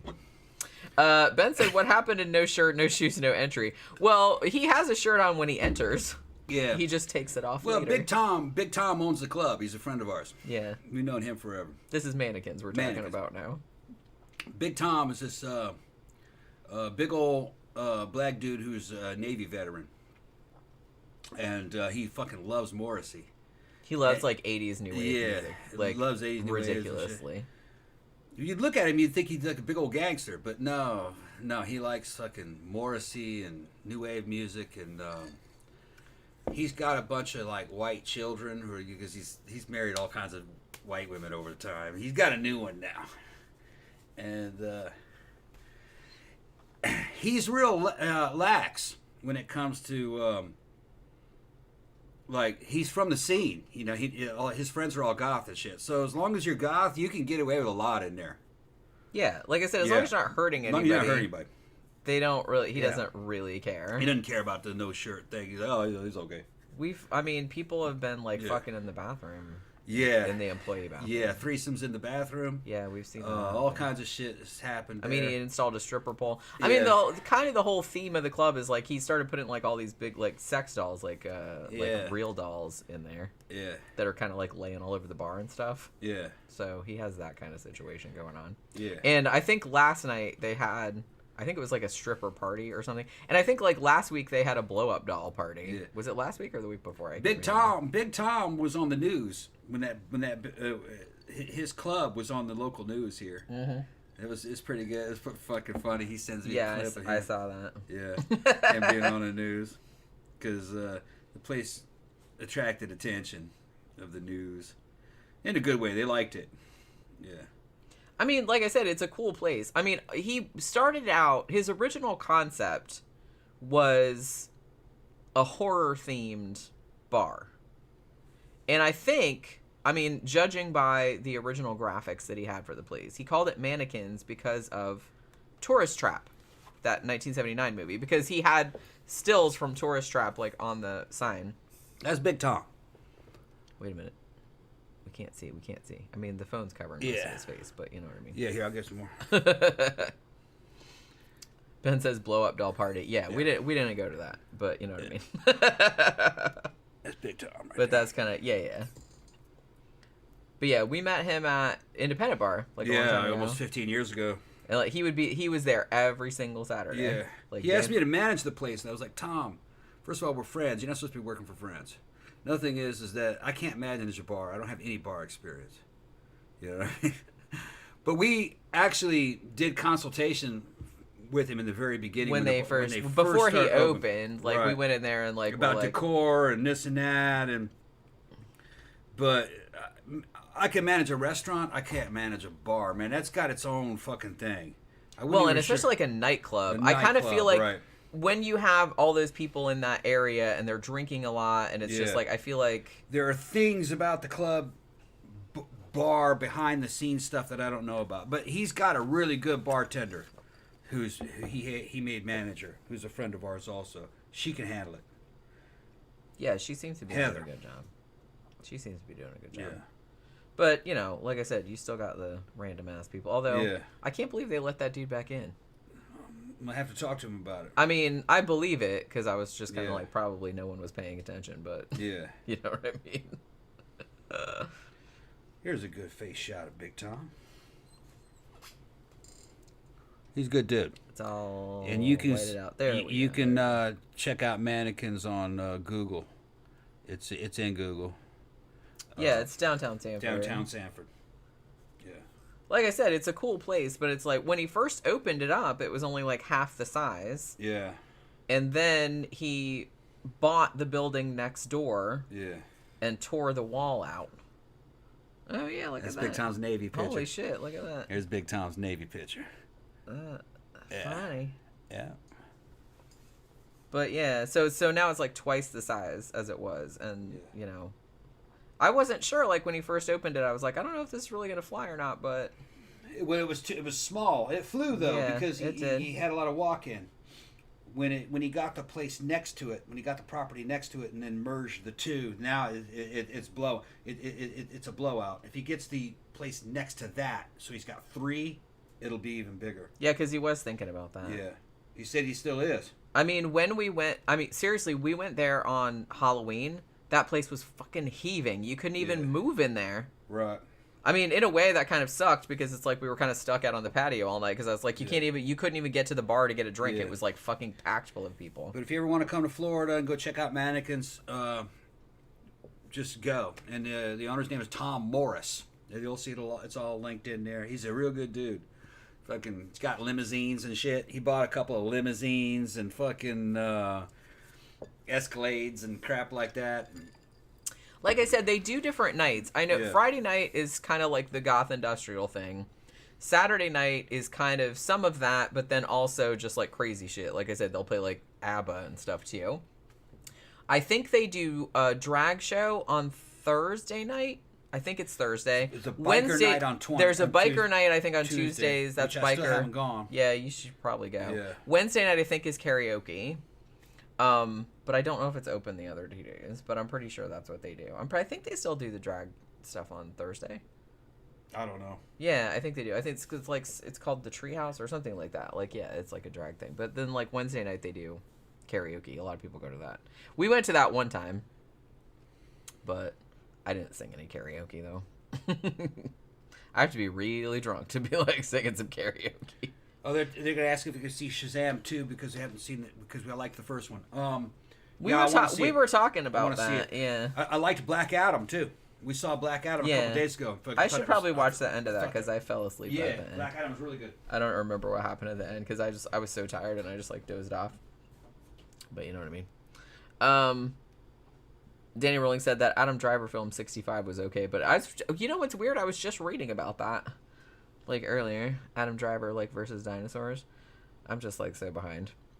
I'm so behind on the movies.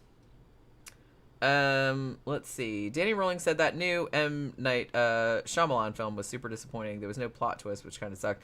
Yeah, I mean, I wanted to see that because I read the novel that it was based on, which is, if you don't know, it's not called Knock at the Cabin, which is what the movie is called, but the book is called The Cabin at the End of the World, and it's by Paul Tremblay. And actually, I really, really liked the book.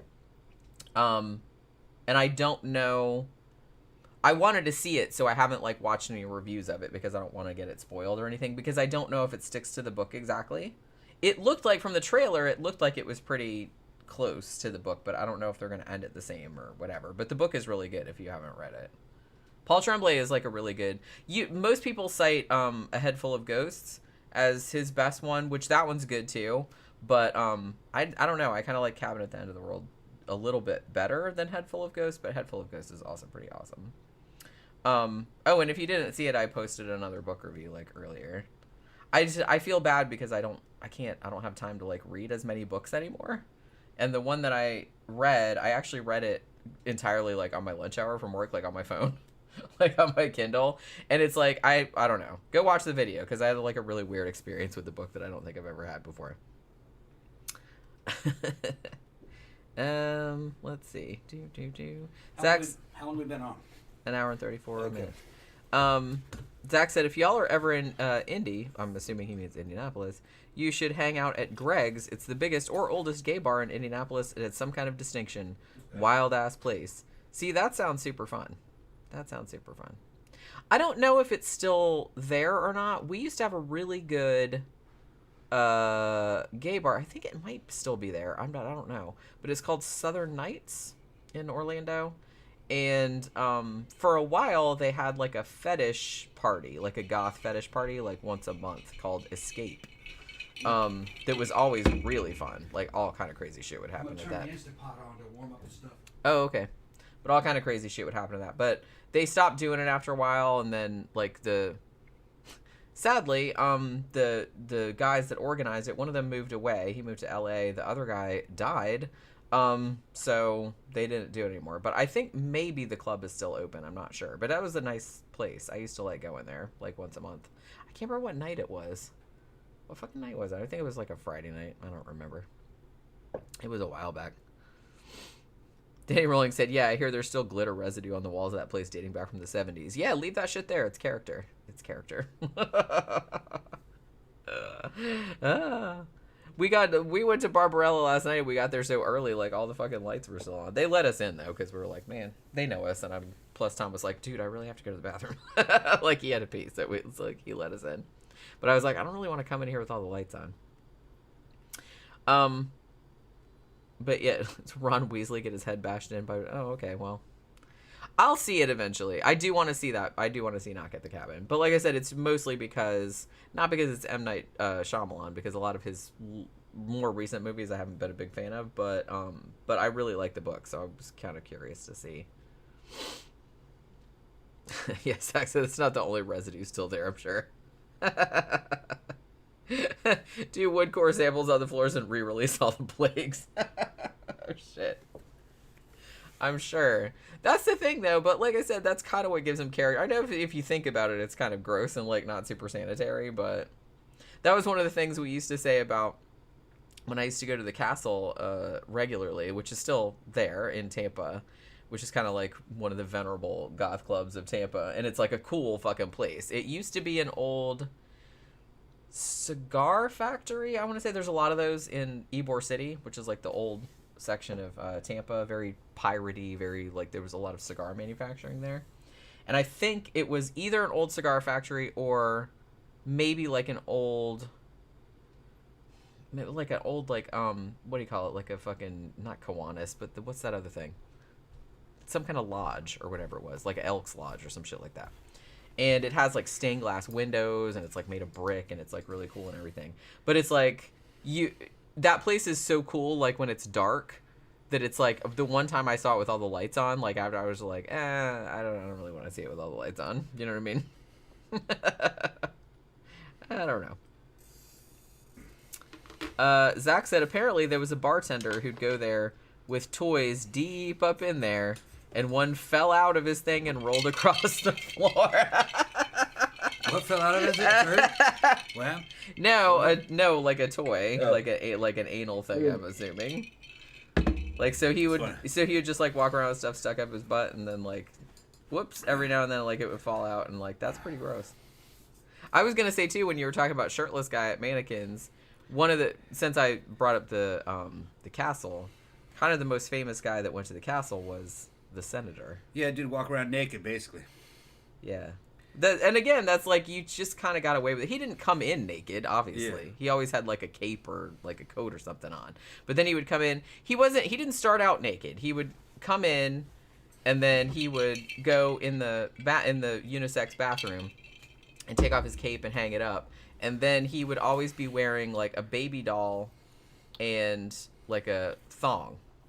Yeah, and thong, And he'd go around with his, with an erection or whatnot. I always thought the dude was ridiculous. It seemed, I was like, man. He is, but he didn't really bother anybody. And everyone, he was just kind of like an institution. Yeah, you know what I mean? He'd been around forever. He'd been going there like as long as that. Everybody knew who the senator was. Everybody. And it's like every now and then you'd see him around. But like I said, he wasn't creepy, or not really. I mean, it sounds creepy when I say think he's creepy. But he didn't He didn't do anything. He didn't do anything to anybody. Yeah. Like he didn't kind of come up and rub on you, or he didn't. He just kind of like stood there and danced, you know, like in his outfit. And sometimes he had a boner, so Fucking motherfucker. And sometimes he would just like take everything off and just like dance around naked. But but he wasn't like rubbing his thing on nothing or nothing like that. So if you didn't, the castle is this big fucking fantastic goth nightclub. It looks like a castle. It's been there for like 30 fucking years. I think it was a Masonic lodge at one time. Masonic lodge. That's the word I was trying to think of. I said either that or it was a cigar factory, because there's a lot of cigar factories in that area. Yeah, it looked like a Masonic lodge. Yeah. And It's like something out of the movies. It's 2 floors. Yeah. Yeah, it's 2 floors, and the bottom floor has a bunch of different wings to it. One wing is kind of like a BDSM wing. It's got like a dungeon. It's got cells. They have a full dungeon. With cells and everything. Central play pin with fucking torture racks. And yeah, shit. They got torture racks all over. It's massive. Because they have like about a fetish parties there. The walls are all brick, and it's all painted like fucking black and red with red lights in there and fucking spooky looking chandeliers. You can look at the castle. We've even made videos of the castle on YouTube. You can track them down somewhere on an old channel that we used to have. And there's just all kinds of wild shit would happen in there.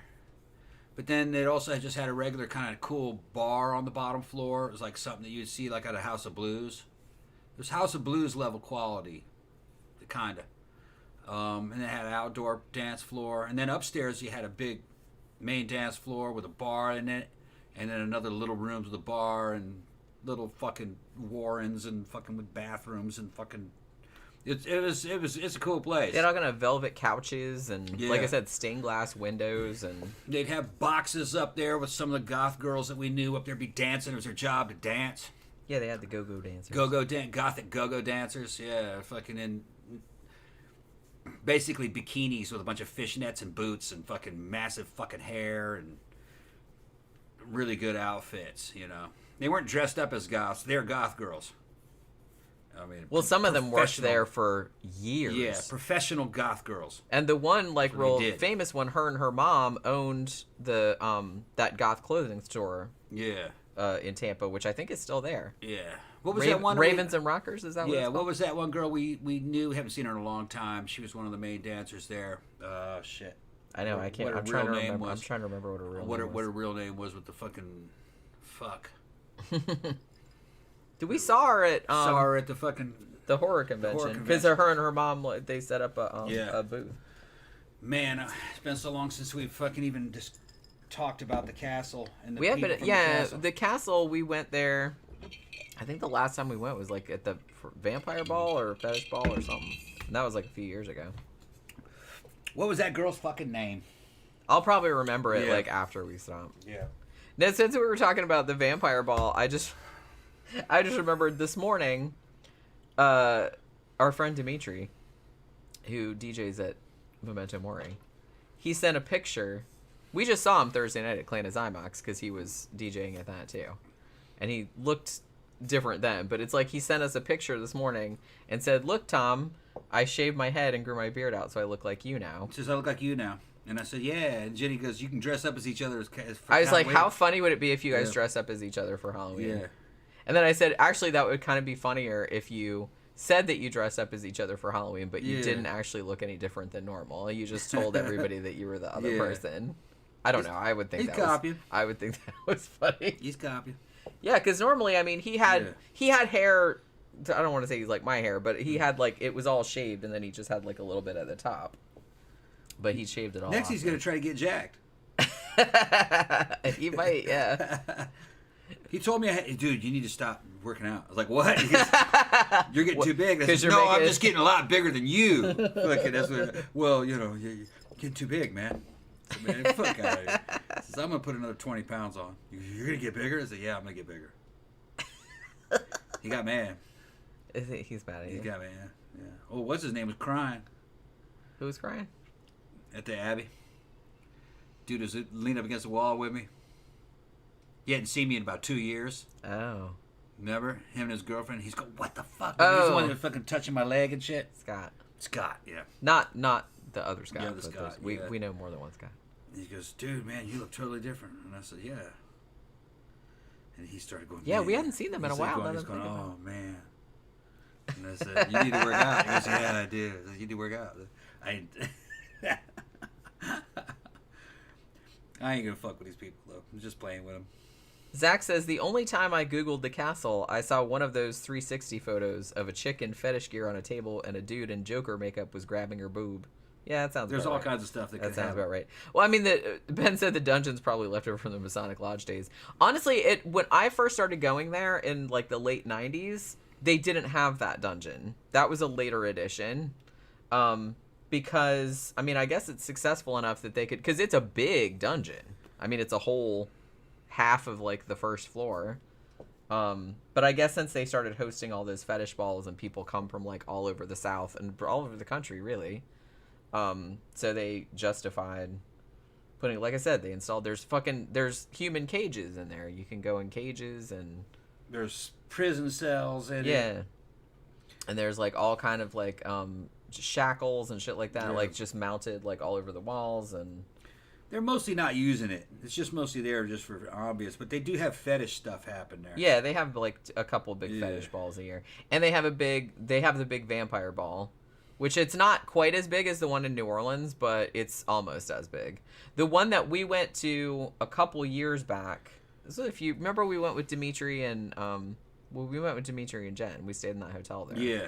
And it was like fucking packed in there. There was like 40 bajillion people.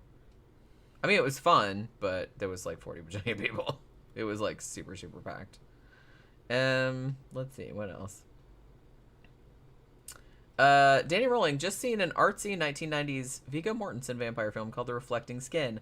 I covered that I don't want to say a few months ago. It might have been a year ago.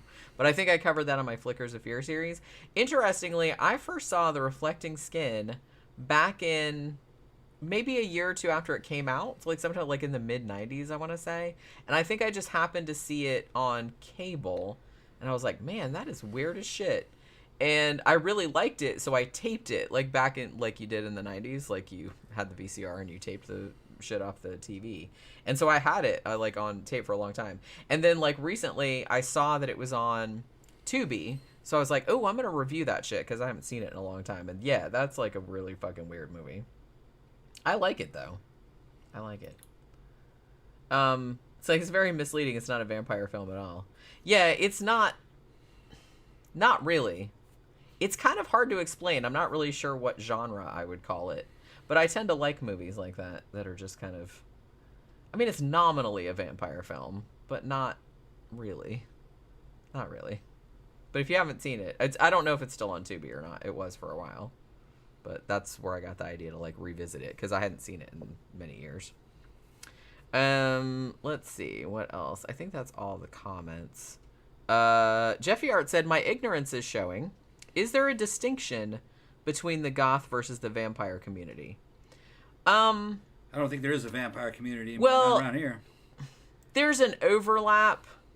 I mean, there's a big overlap. Goths are vampires. I'm not gonna lie. Goths, but no. Usually vampires are goth, but goth people are not vampires. Yeah, that's what I mean. It's like the vampire thing. That's like a subset. Yeah. But most goths are not into that hardcore. Because there is a very small subset of the goth subculture that is very into the vampire thing. Not as much. I kind of feel like I don't see it as much as I did in like the 90s and the early 2000s. It was very big then. I wasn't into it. Like everybody likes vampires. Come on, but it's like I wasn't to the extent where it's like, oh, I'm gonna get fangs installed and all that kind of stuff. It's like I'm not, because some people do that. Like there's one guy that I guess he lives in Tampa, but he has a whole business making fangs for people. So there's like enough business. Yeah. So Jen has some, but they come out. She doesn't have them all the time. Some people have them like permanently. Yeah, fucking Nash's shit. It's fucking all handmade. It's dental quality. It's like something out of a movie. They're really good. They're expensive though. You could bite somebody with those. Yeah, probably work. Yeah, they're like super realistic. Yeah. Like I said, Jen's got a set. I think she got them from him. But they come out. Like, she doesn't wear them all the time. Yeah. But some people wear them all the time. I don't really know anybody that's that into it. And if you go to the vampire ball, it's mostly, I kind of feel like it's probably like 90% just goths that dress up like specifically vampire. Yeah, there are vampire parties. Right. Kind of thing. It's kind of like a theme within, Well, like I said, it's kind of like, Mannequins does that a little bit too.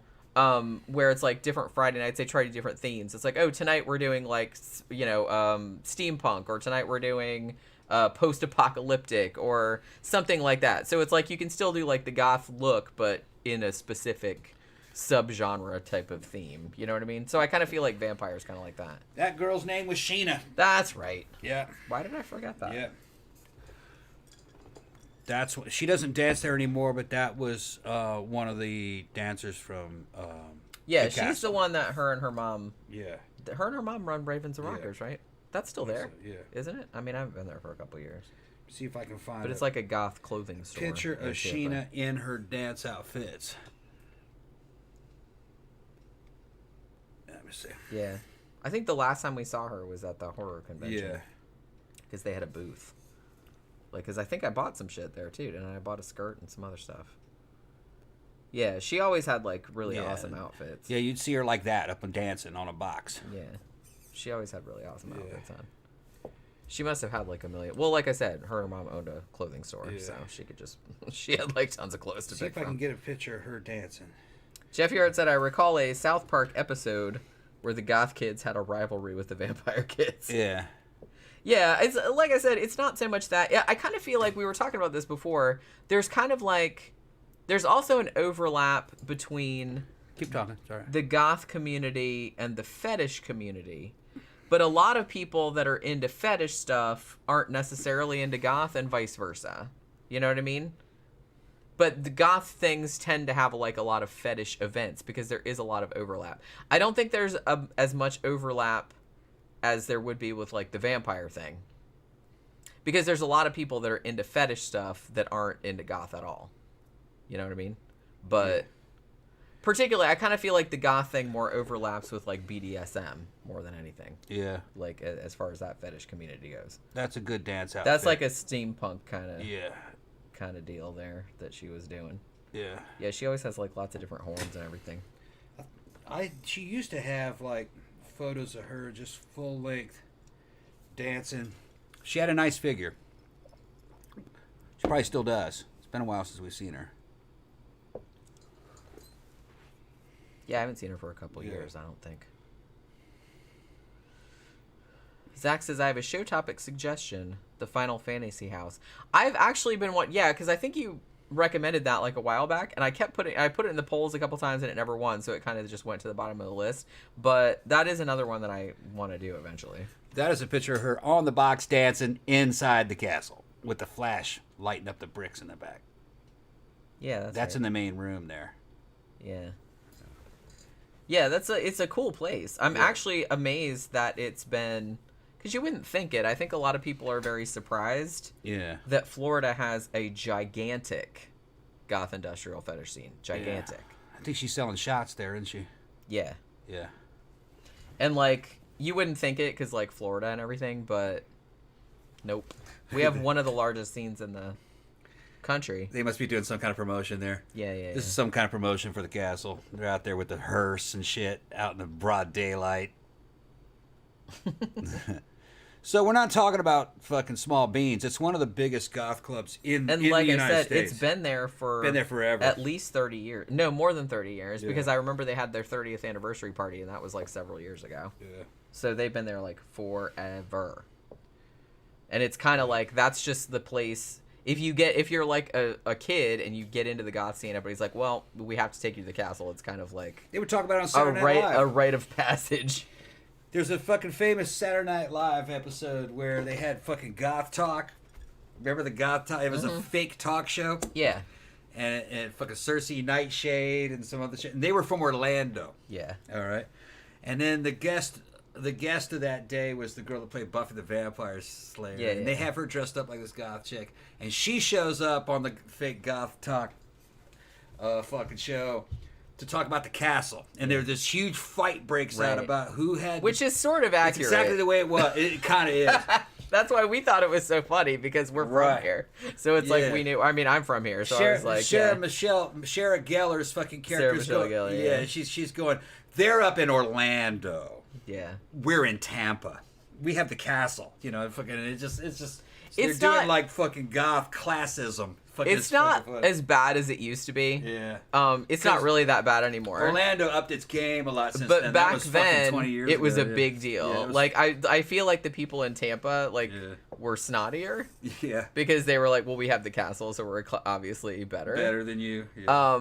You know, I mean, Orlando had Independent Bar that had been there for 30-something years, but that's not really a goth club. That was more like an alternative indie. Because, you know, they would do 80s New Wave, they would do indie rock, they would do stuff like that. So it wasn't like a goth club. They would have goth nights every now and then. But they didn't have anything that was like just for that. Whereas the castle is just for that. That's their whole thing. And so Tampa people got a little bit, like back in the day, Tampa people got like super superior. And that's why I thought that was like really funny that I was like, man, somebody from here had to have written that sketch. Oh, because somebody on SNL was from Florida. Because I was like, that it was like so specific. And it's like, if you're not from here, like it wouldn't make any sense to you necessarily. But it's like, if you're from here, that shit's hilarious because that's absolutely what was going on. And that was absolutely what was going on. It was talking about the 90s. That was a different era. And fucking Orlando was not really at the top of the game at that point. Tampa was way ahead. And they had the castle. Yeah. That was one of the biggest, best goth clubs in the United States. And if you were in Orlando, chances are you just drive to Tampa. So a lot of people did. I used to drive to Tampa from Daytona, which is 2 hours. Yeah, but they one way. They had little goth nights. One of them would have been Independent Bar at that time, and that's probably what they were talking about. They didn't name it in that episode, right? But that's probably what they were talking about. They named the castle though. Yeah. Well, like I said, the castle. Yeah, it's quite. But they didn't fucking down Ibar because. Yeah. I mean, Ibar's awesome. It's still awesome, even though they changed it back to Barbara and it moved. But the thing about it, like, Tampa, what? It would have been Visage. Oh, that's right. That was long enough ago that I think Visage was still open. Yeah, it would have been We had Visage. A place here called The Edge, too, that was actually pretty cool. Although that was more... I think they had it as a dance club sometimes, but that was mostly like a show venue, because I saw 40 million concerts there, so many. But, I was gonna say Tampa. Not only do they still have the castle now, but they have like a bunch of other places too that have goth bands play there. Like they have Crowbar. They have what the fuck is that? They have one that's just called like New World Tampa or something like that. Because they do Absolution every year in October, which is a 3-day goth dark wave music festival, and they've been doing it for I don't remember how many years now. They started it like several years ago. Because I did all the logos and the graphics and everything for it. And it's 3 days, and they have, like, tons and tons of bands, and it's really, really fun. But they used to spread it out over, like, 2 or 3 venues. Now that I think they're doing it all at Crowbar. But, so they have more places. But the thing about it is that Orlando got some more places, too. I gotta go check the soup. I mean, we have, okay. And tell them what the haunting episode is tomorrow. Yeah, I will. I know, I see it. But yeah, Orlando has some, like, we have the Abbey, which, you know, they have a lot of shows there, where we went and saw Clan of Zymox on Thursday, and, you know, we have like a horror kind of bar. I can't remember what the name of it is, but it's on Church Street. So we have, like, more stuff nowadays that we had back then, but it's like, it was, like, a big thing for a while, like, the whole Tampa-Orlando rivalry, which is why we thought that like shit was so funny, because it's like, holy crap, that's like, it was like so specifically tailored to like just be funny to like 5 people that knew about that, and it's like I really appreciated that they were like that they went that specific with it. So the haunting episode we're doing tomorrow is going to be Spirits of the Dead. I think we're gonna do that's from season 4. I think it's episode 5. The one on the horse farm. I don't think we've done that one, but I kind of remember that one, and I remember that one being okay. But I was like, I was going through the list, and I was like, that was the first one I came to that I, you know, hadn't remembered doing. So, you know, that's the one that we're going to do probably, and we got to go watch it after. Holy shit, it's 8:30 already. Holy crap. Yeah, we better go watch that. So, yeah, I guess we'll wrap it up. Tom had to go down and he had the soup and the thing. He like heating it up because we're going to eat some while we watch The Haunting. So, yeah, thanks for dropping by on this. It wasn't spontaneous because we usually do a show on Sunday, but, you know, doing a sidetrack show instead of a movie review. But, yeah, so we've been on for 2 hours, so I should probably log off of here. Oh, you did come back. Yeah, I'm back. I should probably get off of here and, you know, we'll eat some soup, we'll watch The Haunting, take some notes on it, and then I got to start getting geared up for another work week. Yeah. So, you know, so thanks for dropping by, everybody. Hope you enjoyed the discussion. We'll see you guys tomorrow at 7:30 Eastern Standard Time, and we're going to be talking about Haunting Spirits of the Dead from season 4. So hopefully you guys can all join us for that, and we'll see you again tomorrow. Bye.